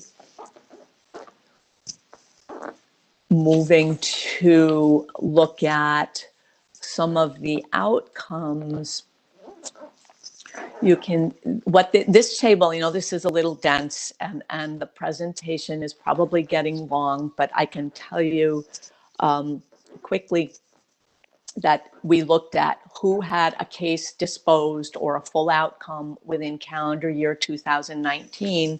So this is going to include a lot of 16-year-olds, handful of 17-year-olds, and a lot of 15 and under. But the number of cases overall in New York City is pretty small. It's about 1,300 cases, 1,271. And despite how few cases are going forward, we still have 37% of the cases were either dismissed or there was no finding. And, we did have questions earlier about who's agreeing to a plea. These are pretty high numbers after all of the opportunities for not moving forward. We still have more than a third that there's no finding or there's a full dismissal. Another 23% have an adjournment in contemplation of dismissal, and most of those do in fact get dismissed, the vast majority. Small number of a conditional discharge, and about a quarter get probation, and 9% get placement. So we've set this up so you can see some of the differences by race. It is kind of interesting that the Black and Hispanics are being dismissed at higher rates than the white youth within that ultimately do go to petition. The white youth are getting that adjournment and contemplation of dismissal more frequently, but again, the numbers are so tiny, it's even hard to look at the percentages the same way as we do for the other groups. And then there's not big differences in terms of who's getting probation or who's getting placement. So most of where disparity is playing out is largely on the probation side. We don't know about the decisions being made at Corp Counsel about what's being moved forward and what isn't, because that's kind of a black hole for us. And then you do see some differences in the dismissal area. Within the rest of the state, population is the same. This is where we did see a pretty dramatic number of petitions. Now, remember what I said about 2/3 of New York City are not going forward. New York City had, now I'm looking for it, Becky. It's there it is. 1,500 petitions in 2019, 1,500. So I'm looking at the 2019 bar. There was almost 4,200 in the rest of the state. This is where you see that big difference in terms of what's proceeding. And here we're seeing some real disparity. I'm going to look over on the right-hand side of this graphic where we saw that big increase in petitions. The Black youth went up by 39%, far surpassing the increase for white youth or Hispanic youth in the rest of the state. And this is, again, it's the 16-year-olds coming in, the start of the 17-year-olds. What this has done, it's increased the disparity. When you look at the bar charts, the Black representation went from 41 to 45%, with the white going down by a similar amount and the Hispanic going down as well. So that really did get our attention. When we look at the petition outcomes for the rest of the state, about 3,500 cases were settled, again, far more than in New York City. And this does explain in part why we're seeing so many more probation cases and placement outcomes out of the rest of the state, because they're making it to this stage. The dismissals are still high here, about 30%. Once again, more Black youth are getting dismissed or there is no finding than white or Hispanic. So that is higher. The ACD rates are about the same. Conditional discharges are about the same. In probation, the Black youth are getting probation less frequently than the white or Hispanic youth. And don't see any difference in placement, those ordered to placement in Black and white, with the Hispanic did come in a little bit higher there.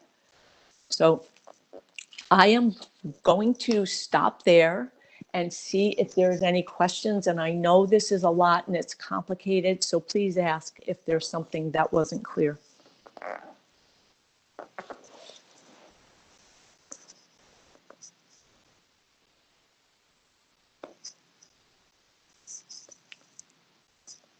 Anybody? Still with us? Okay. Okay, we're going to switch gears and I'm going to take over from Terry again for a few minutes and talk you through the same set of slides, same look, but now we're going to be looking at juvenile delinquency admissions into facilities. And here I want to make sure that folks really understand how this data is going to differ a little bit from what we were just looking at in terms of the petitions and the outcomes. So in Terry's slides that she was putting up, she was looking at those outcomes on the initial delinquency petition and what was decided at the point of family court.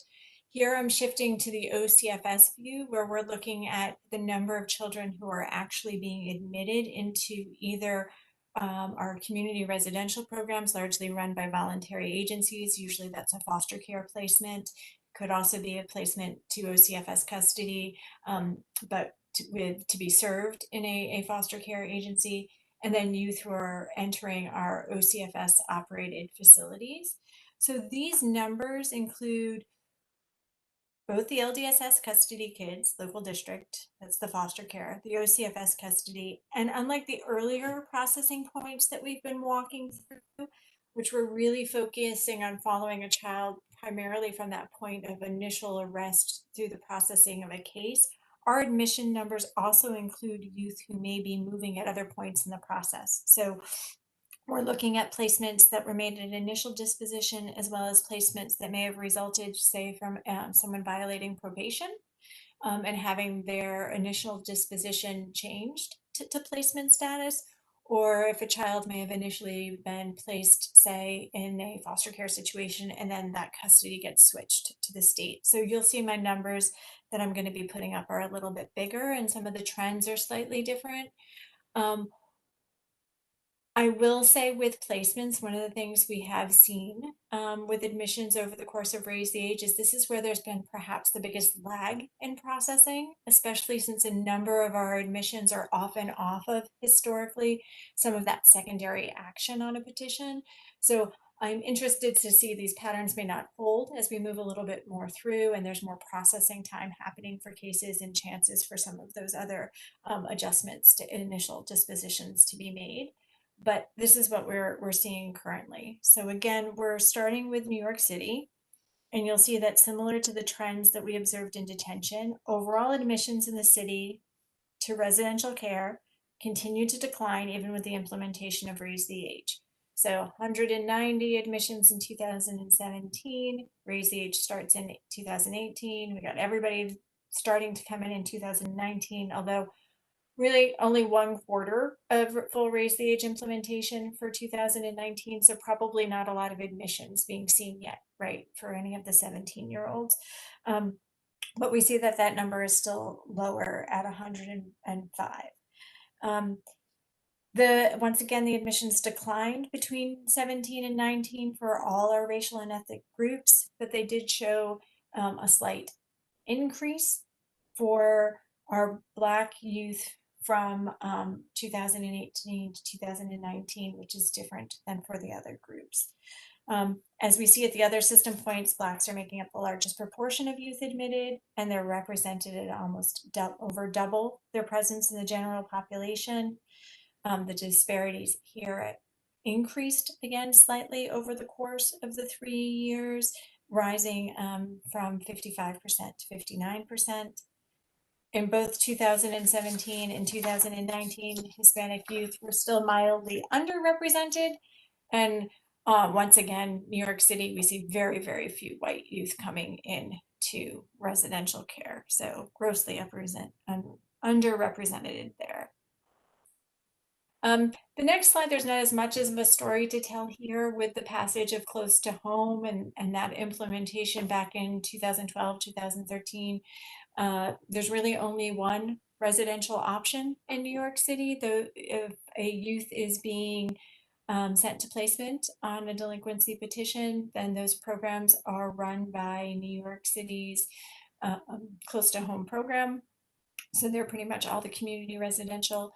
If there is a behavioral issue or concern, there is still some ability to ask to have a youth moved into an OCFS facility. We see There was one instance of that in 2019. But again, vast majority of youth going into those close to home placements, and really no disparities there since there's only one choice. When we switch to rest of state, like New York City, here we do still see, when we're looking at all of those admissions, not just the petition dispositions to placement, that we're still seeing that downward trend continuing. But unlike New York City, disparities among the Black youth improved slightly over the 3 years for the rest of state. So going from 40% down to 36% in 2019. So this percentage is still far greater than that of their 11% in the population. But I think, as I mentioned earlier, it's also interesting to point out that when we looked at these bars on our detention slides and our earlier points of confinement, we were seeing over about 50% of our admissions were involving Black youth. And we don't see quite that same level of disparity when we get to actual placement admissions. For Hispanic youth, detention placement percentages, placements are similar. They're both slightly higher than observed in the population. So again, Hispanic youth at around 16%, both detention and placement. When we're looking at confinement, we see it just over their representation in the population. Rest of state, whites make up a much larger proportion of the placement of the population. They also make up more of our placement admissions, but they are still greatly underrepresented when you consider that they are 67% of the population. And again, here we just see for Hispanics, that slight uptick, just 3 youth there in the numbers. Rest of state, there are multiple options for placement admissions. So again, a youth could be placed into local district custody, and then they are served in a community-based residential program run by a voluntary agency. They may be placed with OCFS, and OCFS youth can be in either one of those community residential programs or in a facility. So when we look at the level of placement, we see that much like detention, whites are more likely than Blacks to be admitted to more of our lower security community-based programs. You see the 68% of the Blacks compared to 80% of the whites, with the Hispanics falling somewhere in between. And then we look at the OCFS facilities, it's obviously the opposing pattern. Overall, 24% of admissions were to OCFS facilities, but 32% of admissions for Black youth were to an OCFS facility. So I'll pause there because that's the last part. Oh, let's see, wait, Terry, are you going to do, do we have any questions on placement? Becky, this is Nina. I just want to lift up that the disparities are really critical, but the numbers also tell a story, right? What we just saw was an astonishingly low number of 105 youth from the city of New York who were placed in out-of-home placement. 105. Absolutely. Sort of unthinkable versus the 602. Was that the number, Becky, in rest of state? It was for the 2019. And again, Nina, that plays into a lot of the information that Terry was putting up as well, right? Yep. If you look at the placement rates from the initial court dispositions, I believe it's 9% overall for New York City and about 12 or 13% for rest of state. So when a case moves to petition, it's slightly more likely in rest of state to be able to have that dispositional outcome to placement. But the fact that in rest of state, there's so much more volume moving forward, that combined with the slightly higher rate of placement is really giving you that much larger number of placements across rest of state than you see in New York City. Absolutely. New York State's done a tremendous amount to take kids out of the processing flow. Yes. I just think it's an opportunity again for us to really think about that the disparities are critical, but the numbers also tell a very different story. How many kids are disparately impacted, and that there is something happening in New York City with that extra step that is not impacting negatively their safety outcomes in the rest of the city. And it's a very interesting practice for us, I think, to just highlight. Agreed. Any other comments or questions? Then if you can bear with us, I'm going to turn it back over to Terry. She's going to go through some raise the age slides. Okay, these are a little dense. If I'm moving too quickly, please feel free to speak out, because I do want to make sure that we have time to get to what's happened so recently with the pandemic impact on some of the processing. But these slides that I'm going to share with you will be in the Raise the Age Final Task Force report, and they give some information on what's happened in the new youth parts for the first 18 months of operation, which include about 12 months of handling 16-year-olds and about 6 months of handling 17-year-olds. So I'm going to move to the first step, which is looking at arraignment, which is following criminal court rules. It's very different than what Becky described in her detention slides. So what this first slide shows us, and we have columns for New York City, rest of state, and the entire state, that within these new youth parts, there was almost 3,600 16 and 17-year-olds that were arraigned. It was 3,572. And this table shows us what proportion were released at arraignment. And there has been quite a bit of conversation today about differences within New York City and rest of state, and these do continue in terms of this processing point. If you look at the overall, that second line down, the released at arraignment line, you can see, remember these are all felonies, 79% of those arraigned in New York City were released compared to 63% in the rest of the state. So that is a pretty marked difference there. There's fewer cases in the rest of the state, but they are not releasing at arraignment at the same extent as New York City. That is largely driven by differences in releasing on their own recognizance. You can see that third line down, 73% of New York City is ROR'd at arraignment versus only 44% of rest of state. Rest of state is releasing under supervision far more frequently, or at least they were for this time period. And when if bail is set, which is far more frequently in New York City, you can see the percentages on the bottom. The remand, no bail, is far more frequent in the rest of the state, 7% of cases versus 3% in New York City. Those are generally extremely serious crimes. And then you see the bail was set and not posted.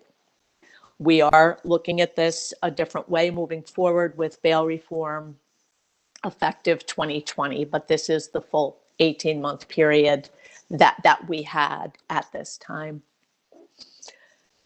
I want to move to the next slide. I had alluded to this at the beginning that the majority of cases, 82%, are removed from the youth part to either family court or probation intake. And we are really trying to unpack this a couple of different ways to see not only differences between New York City and rest of state, but also differences by race.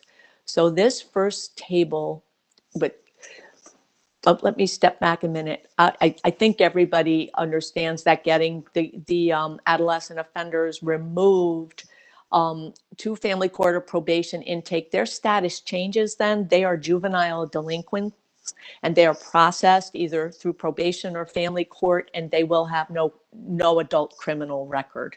So it is important, there are significant benefits of moving out of that process. So the way that this table is set up, we are looking at the total arraignments, which is in the bottom, New York State, that 3,572, which is that, the bottom left-hand block. And even though the New York City and rest of state removal rates are very similar, 82% for New York City and 81% for the rest of state, when you start to look at by crime type, we do see some differences. In that second column of numbers, when we look at if it's a violent crime, which is going to be a statutory VFO or the super serious A-level violent, 77% of New York City cases are removed. It's only 72% of the rest of the state. And then within the nonviolent category, 92% of New York City cases are being removed versus 89% in the rest of the state. So the mix of cases is a little bit different, but overall the removal rates are lower in the rest of the state. The next thing we did is look at this by race. And these are two separate tables to make it easier to digest for New York City and the rest of the state, just to see if there are any differences here.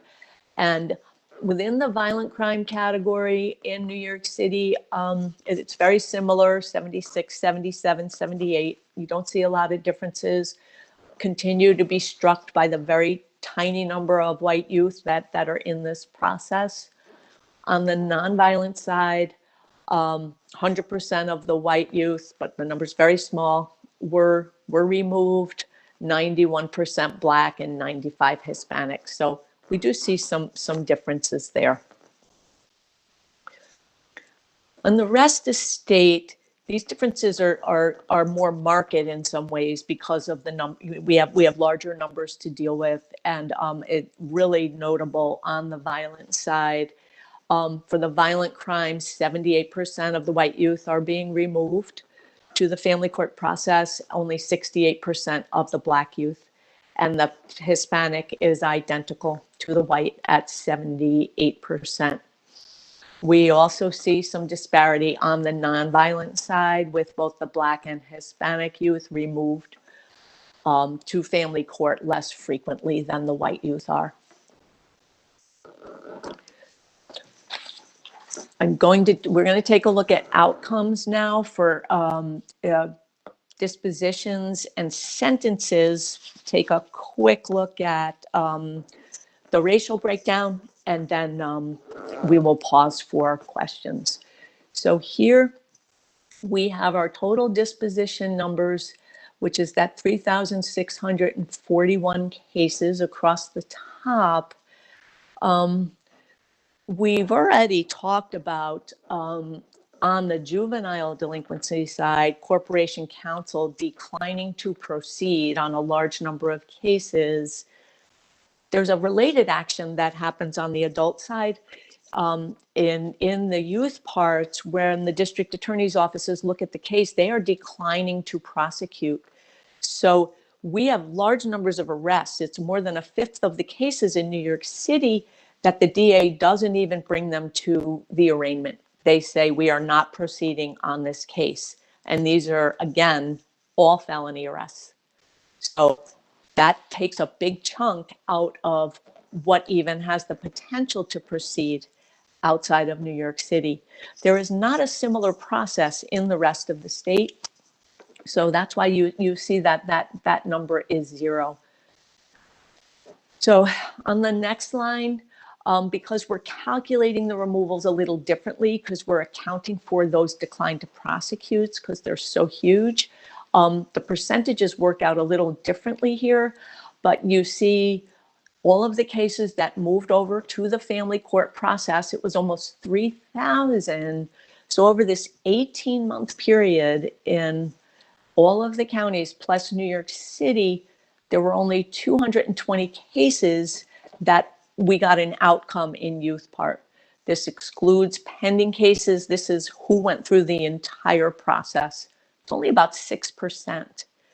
And within those 220, it's kind of interesting, 78% were dismissed. So in addition to that opportunity to be a decline to prosecute, these dismissals were not removed, but they did not proceed. They have no record. They're out of the system. You see a small number of others. I'm looking at the New York State total, that 43. That's either a violation level charge or some other non-criminal conviction, no crime. So then we get down to who ended up with a felony or in some cases a misdemeanor. And this is over that 18-month period, there were 88 felony dispositions out of the youth parts in the entire state, 22 in New York City, 66 in the rest of the state. This 11, the law does allow a misdemeanor conviction to come out of that. They are rare. It would seem that for cases that were not deemed serious, they either wouldn't have proceeded or would have gone to family court, but we do see a few of these popping up in the data. So on the next slide, we wanted to look at what happened with sentencing for these 88 felony cases and where did they go? And I think most people are familiar with the youthful offender statute that allows a felony to be granted youthful offender status so they don't have an adult criminal record. And this is always an option in the youth part. And so not only did we want to see what kind of sentence did they get, who went to confinement, but who also got granted what we call YO status. And within New York City, let's look at the New York City block first. There are 22 cases, 19 of the 22 got the YO, and those that didn't get the YO got that DOCS prison sentence. You see, there were within the 8 that New York City sentenced to DOCS through the AO facility or straight prison. I believe these were all AOs. 5 got the YO and 3 got the adult. Remember, that is no longer allowed. The law has changed. And then you can go down the chart to see who got up to a year in the specialized secure detention. That is a sentence to confinement. And then you can get a mixed sentence of some confinement, up to a year, and probation. And then we have a few probation sentences and conditional discharges. On the rest of state side, there were more cases. There were 3 times as many. 20 cases went to DOCS and half got the YO status and half didn't. We also see some specialized secure detention, more use of these split sentences, and 26 sentences to probation.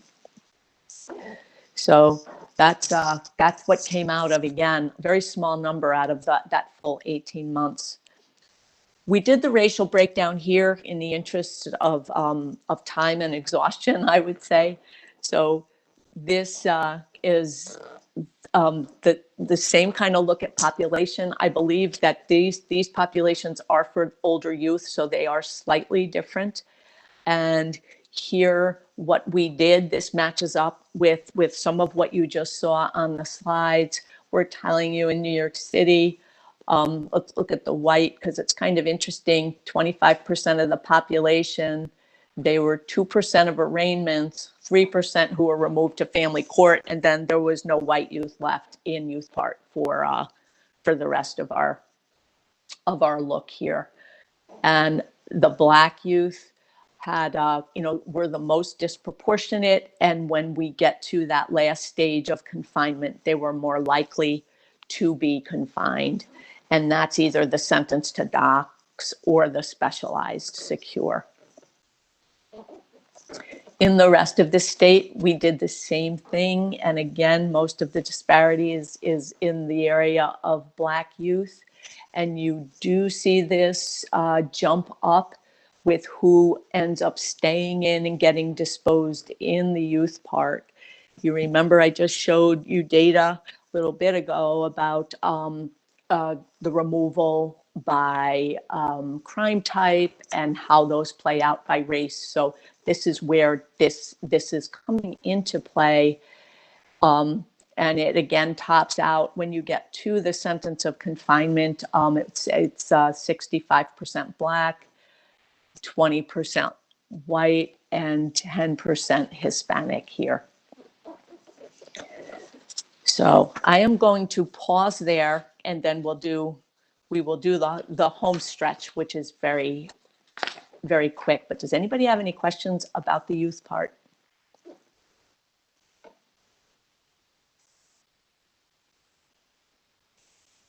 Okay. I'm going to turn it back to Becky. Sorry, just taking myself off mute here. I think we've exhausted everyone, Terry. I know. I wonder if they're still there. So there's only a few more slides left here out of this large deck where we heard there was an interest in understanding what impact the pandemic has had on sort of case activity. So we put together a few slides that are going to, where everything else is sort of looked to 2019 backwards. Here we're going to show you data from 2019 as a point of reference, and then show you what we have for the first 2 quarters of 2020. So that's taking us through the end of June of the current year. And let's see, oh, sorry, I gotta get the slide to advance. First, we're gonna look at detention. So this shows you the comparison of New York City, rest of state. We've broken it out by quarter, so there's a few data points there that you can look at. And the 2 markers show you where raise the age became fully implemented, and then what we see when COVID-19 sort of really started to take hold in New York State, which was at mid-March, which is the very end of Q1 of 2020. And you can just see those precipitous drops. So when we're looking at our detention admissions, we see both New York City and rest of state are really dropping the number of youth that are coming into the facilities in that gap between the end of March and the end of June. The next slide gives us a little bit more of a look at that, focusing specifically on New York City and breaking it out for you by race and ethnicity. Again, you see sort of the same pattern that we've been putting up from the beginning, that we have fewer youth coming in and the numbers are dropping across all of our racial and ethnic groups, most substantially for the whites in New York City. But again, as Terry has said several times, the numbers are so small. They went from 12 to 6, right? So it's a 50% drop, but they're not really making up a substantial part of the detention admission population. And then you see the numbers coming down for both the Blacks and the Hispanics as well. It's really the rest of state picture that I think is a little more interesting to look at. You can see that much steeper decline in slope of line, a decline of 71% amongst our Black youth. It also declines again for our whites and Hispanics, but really the Black youth benefiting most dramatically from the change in practice around admissions under the pandemic. So that 16% decline, sorry, I want to put this in some framework. So Annie Casey Foundation has been funds New York State with our JDI practice, and they also fund several other jurisdictions across the nation, and they have been asking and surveying those 30-something jurisdictions each month for information about their detention admissions. So I think New York State is pretty similar in what we're seeing as to what's been documented in other places. That there was about a 50% decline of the jurisdictions that Casey's able to get data from in detention admissions between February and May of 2020. So that's similar to what we saw overall for our state. When we see, let's see, do I have, sorry. This is only showing you detention admissions. So I think Anina's probably going to want to jump in here, right? For rest of the state, we were very intrigued by that sort of sharper decline in the line for our Black youth. And we see that that is also similar to what Casey is reporting for other jurisdictions, that there has been a decrease in disparities nationally for Black youth on the admission front with the introduction of the pandemic. That's tempered a little bit by data that I'm not putting up to show right now, but that we've also been looking at, which is the backdoor to detention and lengths of stay. So we see that the numbers coming in have dropped. The numbers going out have also, the lengths of stay have been getting longer under the pandemic. And there is some differentiation there amongst our racial and ethnic groups that wipe out some of the benefits that we're seeing in terms of the drop of admissions by race and ethnicity here. So, Becky, say, do you want me to jump in here, or do you? I was just going to invite you to before I switched it over for Terry to look at the other points, because I was guessing you'd have things you'd like to share. Thank you, Becky. I just think that this is another opportunity, right, for us to really contemplate how to draw a line across these numbers and say, if we can do this during a pandemic, why can't we do this all the time, right? What are the decisions that are happening? What are the considerations that are being taken into account? What are the questions that might be being asked differently that allow for these numbers to be so low? Is this where we really should and could be?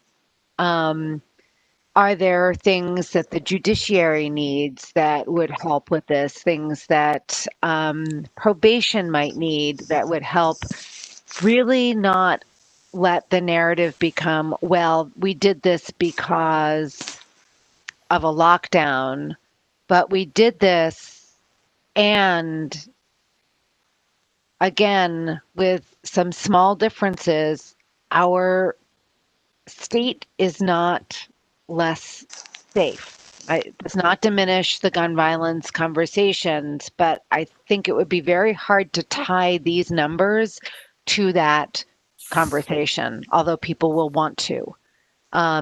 So this is a real moment in history to take the opportunity to say, I think, how can we keep these numbers here or even drive them lower and continue to have safe communities and keep young people and families safe as well. And it is a national conversation. Again, Becky's right. This is not just a New York State or a New York City phenomenon. And people around the country are engaged in wondering if there is a practice change that can institutionalize this level of decision-making around confinement.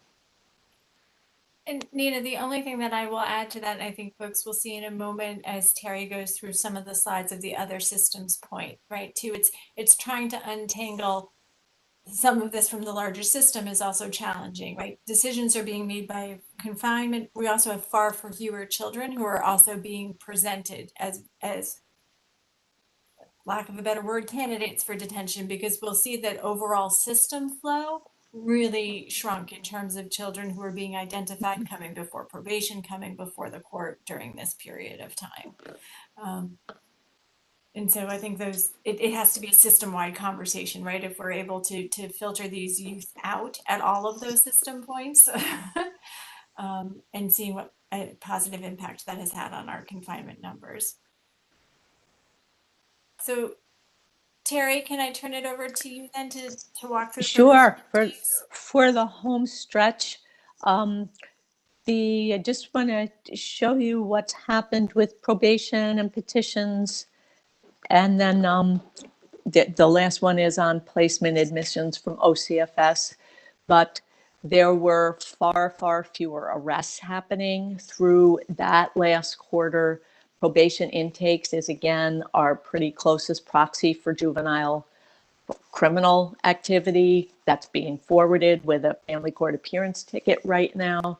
So you see that between that first quarter and second quarter, they're down 40% in New York City, 50% in the rest of the state. Moving to petitions,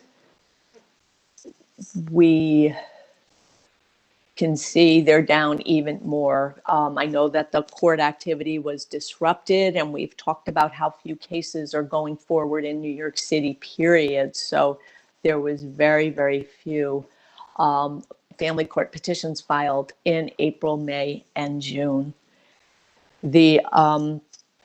Becky, the last one is OCFS placements. So Yes. that's going to be you. Yep, again, it is the same story. We see that precipitous decline with about a 49% drop in rest of state, 64% in New York City. That is, COVID is hitting, fewer youth are coming through, and perhaps more nuanced considerations about dispositional outcomes taking place. And we have fewer children coming in to placement. And before we close down, this will give you a sense of how challenging it will be to really interpret what happened in 2020. We were just phasing in the second phase of Raise the Age, and trying to interpret the addition of the 17-year-olds into this system with all of these disruptions and what does it all mean, and what will the system look like moving forward is going to be something we're going to be working on in the coming months. And it probably goes without saying that we can't wait to really see the third quarter data to see the extent to which some of this is going to be stabilizing. And with that, we are done, and we will turn it back to Eddie. If you want to open it up to questions or move on, we are here. Eddie, if I could jump in for a minute, if that's okay. Sure. Yeah. Yep. So just a couple of things I wanted to say. In the first, in terms of the availability of data, I think the level of detail in this presentation is something that we've not been able to do in the past. And, I wanted to thank Terry and Becky, our partners at OCA who've helped us with data. Bob Macaron and the probation folks who've really helped us access data there. There's been a lot of different folks, who've worked with us on this effort to allow us to get this level of data. And, from my perspective, if you want things to change in a system, the first thing you have to do is be able to show people what's happening and show them, what the disparities are, and what needs to be changed. And so I think, we've come a long way in terms of that first step, and just wanted to recognize everybody who's helped us put that level of data together. A few other just general comments. In terms of Raise the Age, I think Nina made this point. On the positive side, I think this data does show that Raise the Age has helped us move forward in some respects. Particularly when you look at the volume of people coming into the system, and also where they're going. The system is shrinking in terms of raw numbers, which is a good thing. The data pointed out, and Terry pointed out, young people are not going to prison anymore. There's not a single young person in a local jail across the state anymore. In terms of intake and adjustment, there's more cases being handled through there.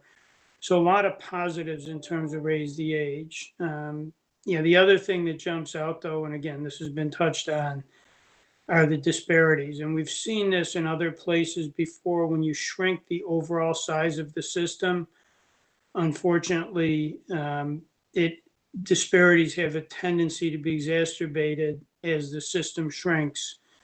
And so, as we look at challenges going forward, and I know Sheila Poole's been very focused on this, but I think, one of the things that's clear to me going forward is disparity has to be one of our primary areas of focus as we move forward. And, at least from my perspective, as I look across the system, whether it's the juvenile system or the adult system, there's an entire continuum of decision points from, interactions with young people and police officers out in the field, right through to what happens on a violation of probation and sentencing, and literally, hundreds of decision points in between. And, if we're going to make a difference in these numbers, I think we really need to focus on each and every one of those decision points, and try and unpack, what's happening and try and figure out how we can resource the people making the decisions or change the structure of the decision making so that we don't get those disparities. So with that, I'll stop, and I don't know if Sheila has anything she wants to add. Hi, can you hear me? I'm struggling with all these unmute and mute buttons. Hi, everyone. Yeah, the only, and I see Emily's comments, in the text box, right? It is overwhelming to see the data, but, just very quickly from my perspective, we as a state, finally raised the age, right? We all know we were a little late to the party, but we have legislation. We have completed a implementation. We're seeing some of the things, as Mike said, that we all hoped to see as a result of that.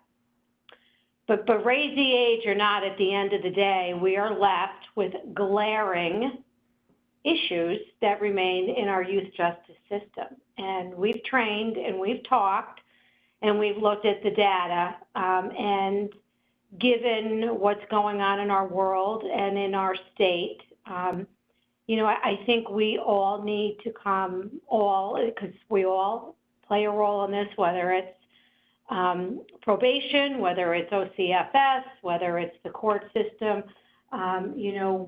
we're all here because we're part of the system one way or the other. And, it is time for action in ways that we have not, I don't think, embraced anywhere near as fully as we need to. And the time has come. I mean, we have not moved the needle on disparity and racial impacts, and it's only more glaring with the data that we have now. And when you compare New York City to the rest of the state, it is as if we have two different countries and two different states. It is, it just raises issues.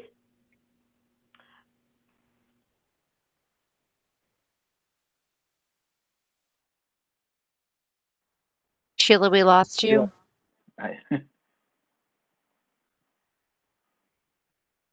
Sheila, I think you went on Screen mute. is showing that she went on mute, so I don't know if she can unmute.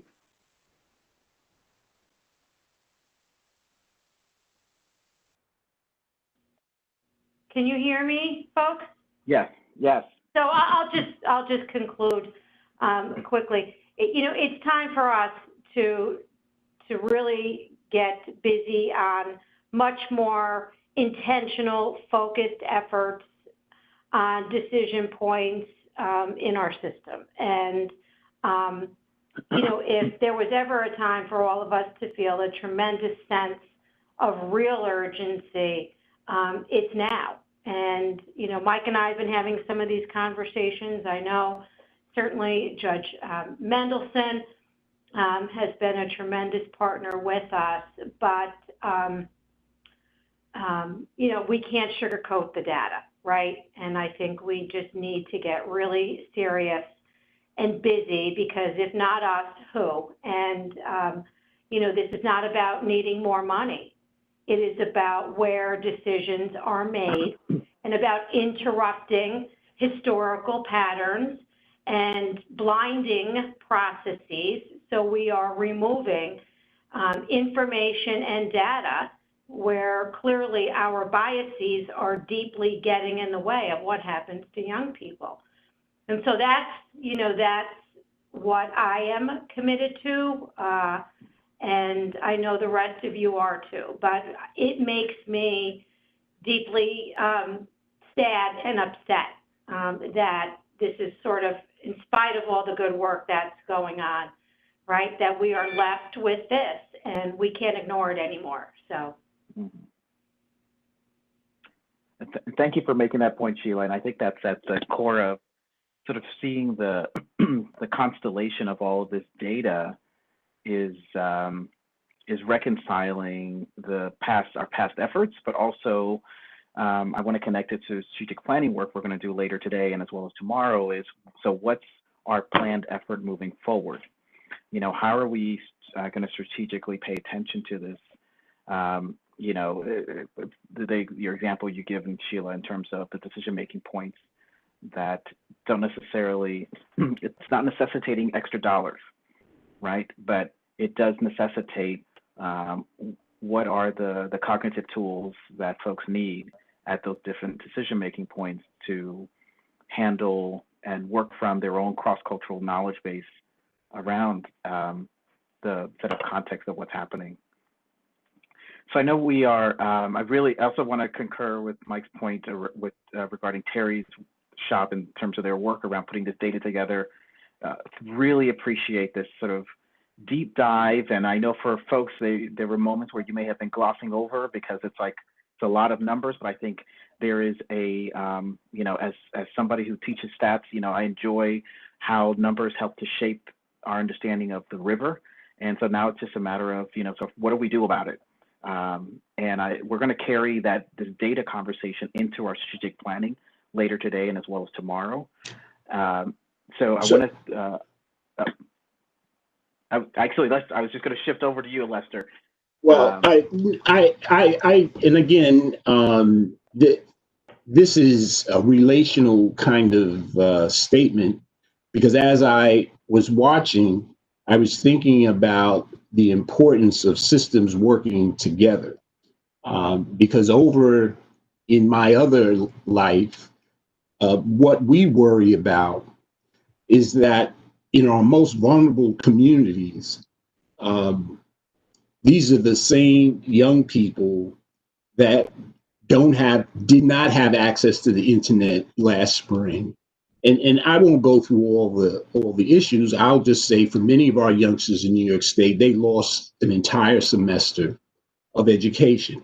And as we go forward and we're getting detailed day by day, some of it is anecdotal. I was actually in 2 schools over the last 2 days, and there were very stark differences. I was in one school where you couldn't tell that there had been a pandemic. Everything it appeared normal.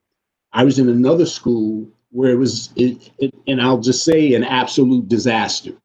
And so what I worry about and what other educators worry about is that the impact of youngsters not having a complete education carries over into other systems. And so we may not see it immediately, but what I fear is that down the road, we may see it. And so it just seems to me that this is a real other opportunity for us to think about how we might collaborate around looking at the available data and figuring out some common, more comprehensive solutions going forward. Just a comment. Euphemia. Hi, I have a question. This might be going back a ways, so I hope you don't mind.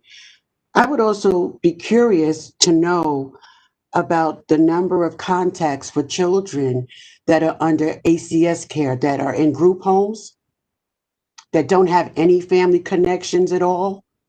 to see the correlation between these number of children that are being remanded and placed in certain placements in comparison to the other populations.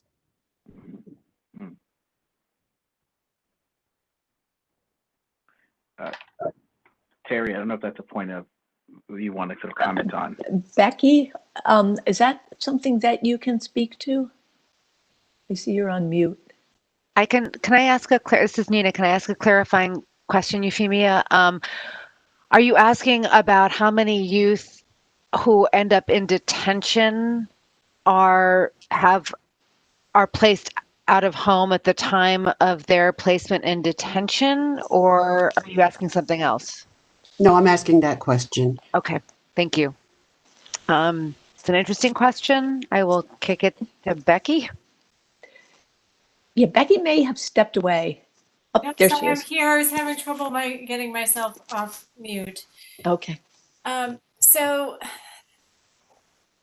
and I'm trying to think through the answer to your question. If you're asking, again, the number of children who are placed into detention who are currently with child welfare, part of the challenge is there's no common identifier between our detention system and our child welfare system. So those two systems don't speak to each other. You have to do that through sort of more of a manual process. So I'd have to think through what might be feasible to do with that. I think that it would be worth the effort, because if these young people don't have family or someone advocating for them, it's so easy for them to get, and I hate the cliche, but lost in, between the cracks and end up, with more involvement. We already know that these children have more involvement, but really to look at it to see how the system can be more supportive to these young people because of the relationship between ACS and juvenile justice. And we have done some of those sort of looks internally before and had some conversations with Nina. Like, we certainly do know, as you were pointing out, that we see a greater overlap there, right? That being present in our child welfare system presents some risk for involvement in the juvenile justice system. And I will say, it's an interesting conversation for us to have specifically with ACS because they have the crossover youth practice model. So ACS may have a much better sense based on their practice around young people who are in child welfare placement, what is supposed to happen when they get arrested and what the practice is. So we can loop back with DYFJ and have that conversation. And also, how effective is that practice? Not just having the practice, but how effective is that practice? Right. Thank you. Thank you, Euphemia. So thank you for those comments. And one of the things I've been jotting down is these set of questions because I think they also speak to a particular nature of further analysis that may be something that we converse with the YJI around at a later point to kind of get a better textured understanding of how these patterns of disparity, how they're manifesting within different decision points of the system.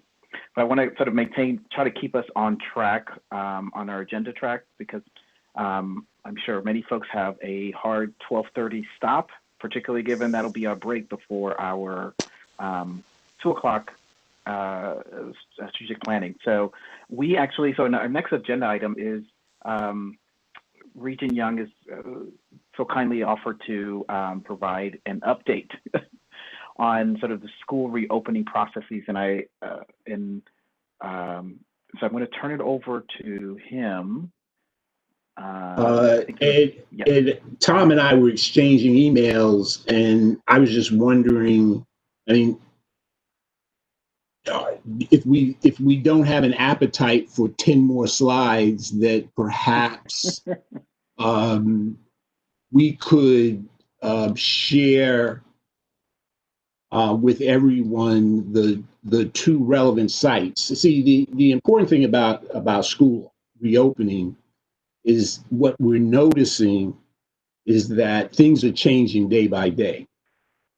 And so while I can certainly provide you with an overview, what I suspect, for instance, in a place like New York City, things are definitely changing day by day, and it's perhaps very different in the big five cities versus other areas of the state. However, for the point of specific information, we do have two websites that have the current information day by day. So, for example, SED has a website under nysed.gov, reopening plans and school reopening, which really gives you the direct plans for each school in each district in the state. And so I can say to you, as of last week, 100% of all schools had submitted their plans and all districts had submitted their plans, but these plans change daily based on the circumstance. So that information is available on our website. And also on that site, there's a link to the school report card that comes out of the Department of Health, which actually gives you a daily count of the number of young people by district that tested positive. So that information is available. And as I said, it's anything that I would say has to be taken as fluid. So, in the essence of time and attention, perhaps you might want to go to the next agenda item. But it's your call. Right. No, I appreciate your attention to, because we did just go through a lot of slides. Yeah, that's what I thought. Yeah, but I appreciate your highlighting some of where the points where we can get additional information around school reopening. But I'd like to highlight something that you said that I think carries into our strategic planning conversation later on, which is, what becomes the ways in which school systems that have been operated in interrupted ways also create interrupted opportunities for youth that in some ways are creating, are also where youth are experiencing higher levels of absence of supervision and as well as absence of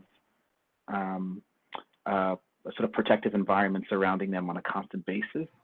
So I hope I'd like for us to make sure that we carry that conversation into our strategic planning, especially given that was one of the touch points that was raised by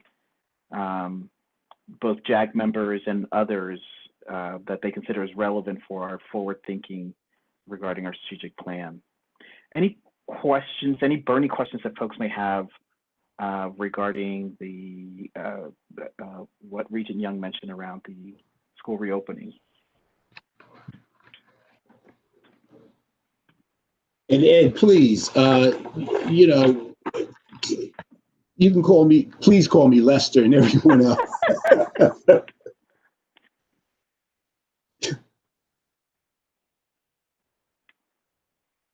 No problem.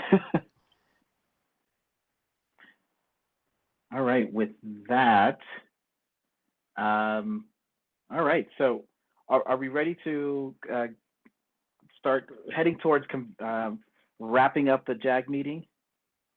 I'll take a thumbs up, a nod. Yeah, okay, that was a reluctant nod. Okay, there we go. Now I see some feverish yes. So a couple of things before I ask for a motion for us to adjourn. First is obviously we have our next meeting is scheduled for December 8th. There's a lot of activities that are going to happen between now and December 8th, particularly around strategic plan. We want to make sure that folks have December 8th on their calendar. They try to hold steadfast to that date because there's going to be a lot of work leading up to that December 8th. And hopefully, crossing our fingers, we'll be at a good place in terms of being able to approve our strategic plan.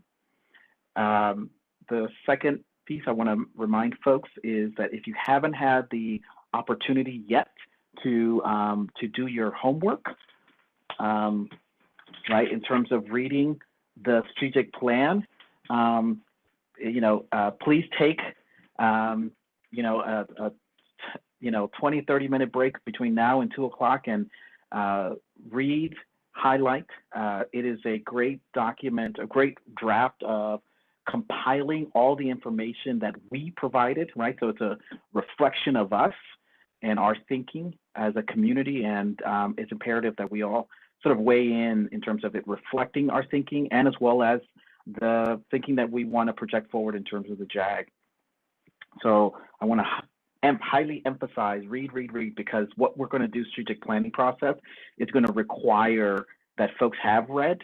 We're not going to put you in a timeout room. You're not going to have to go into in-house suspension if you haven't read it, but it would be highly encouraged that you do, right?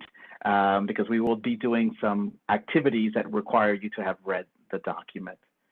I'm looking at my notes. Tom, anything I need to mention? I want to make sure I'm priming the strategic plan process enough. Yeah.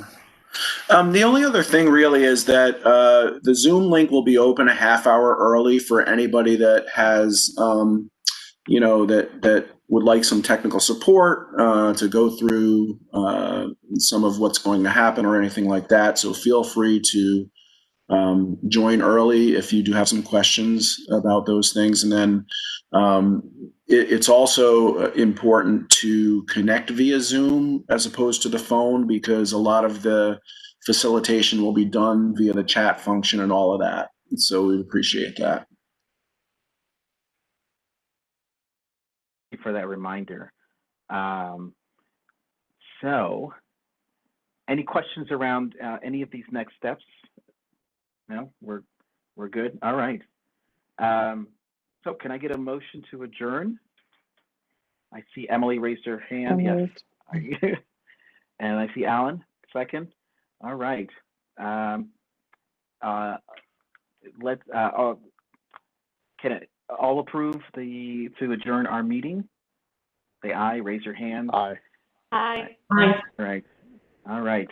I see all hands, majority yes to go. All right. I'm not even going to ask if there's anybody opposed, because I think we are in a place of adjournment. All right, folks. So see you all in in 2 hours. Don't forget to do your homework. Be ready. All right. See y'all soon. Thank you, Eddie. Take care, everyone. Bye. Bye, everybody.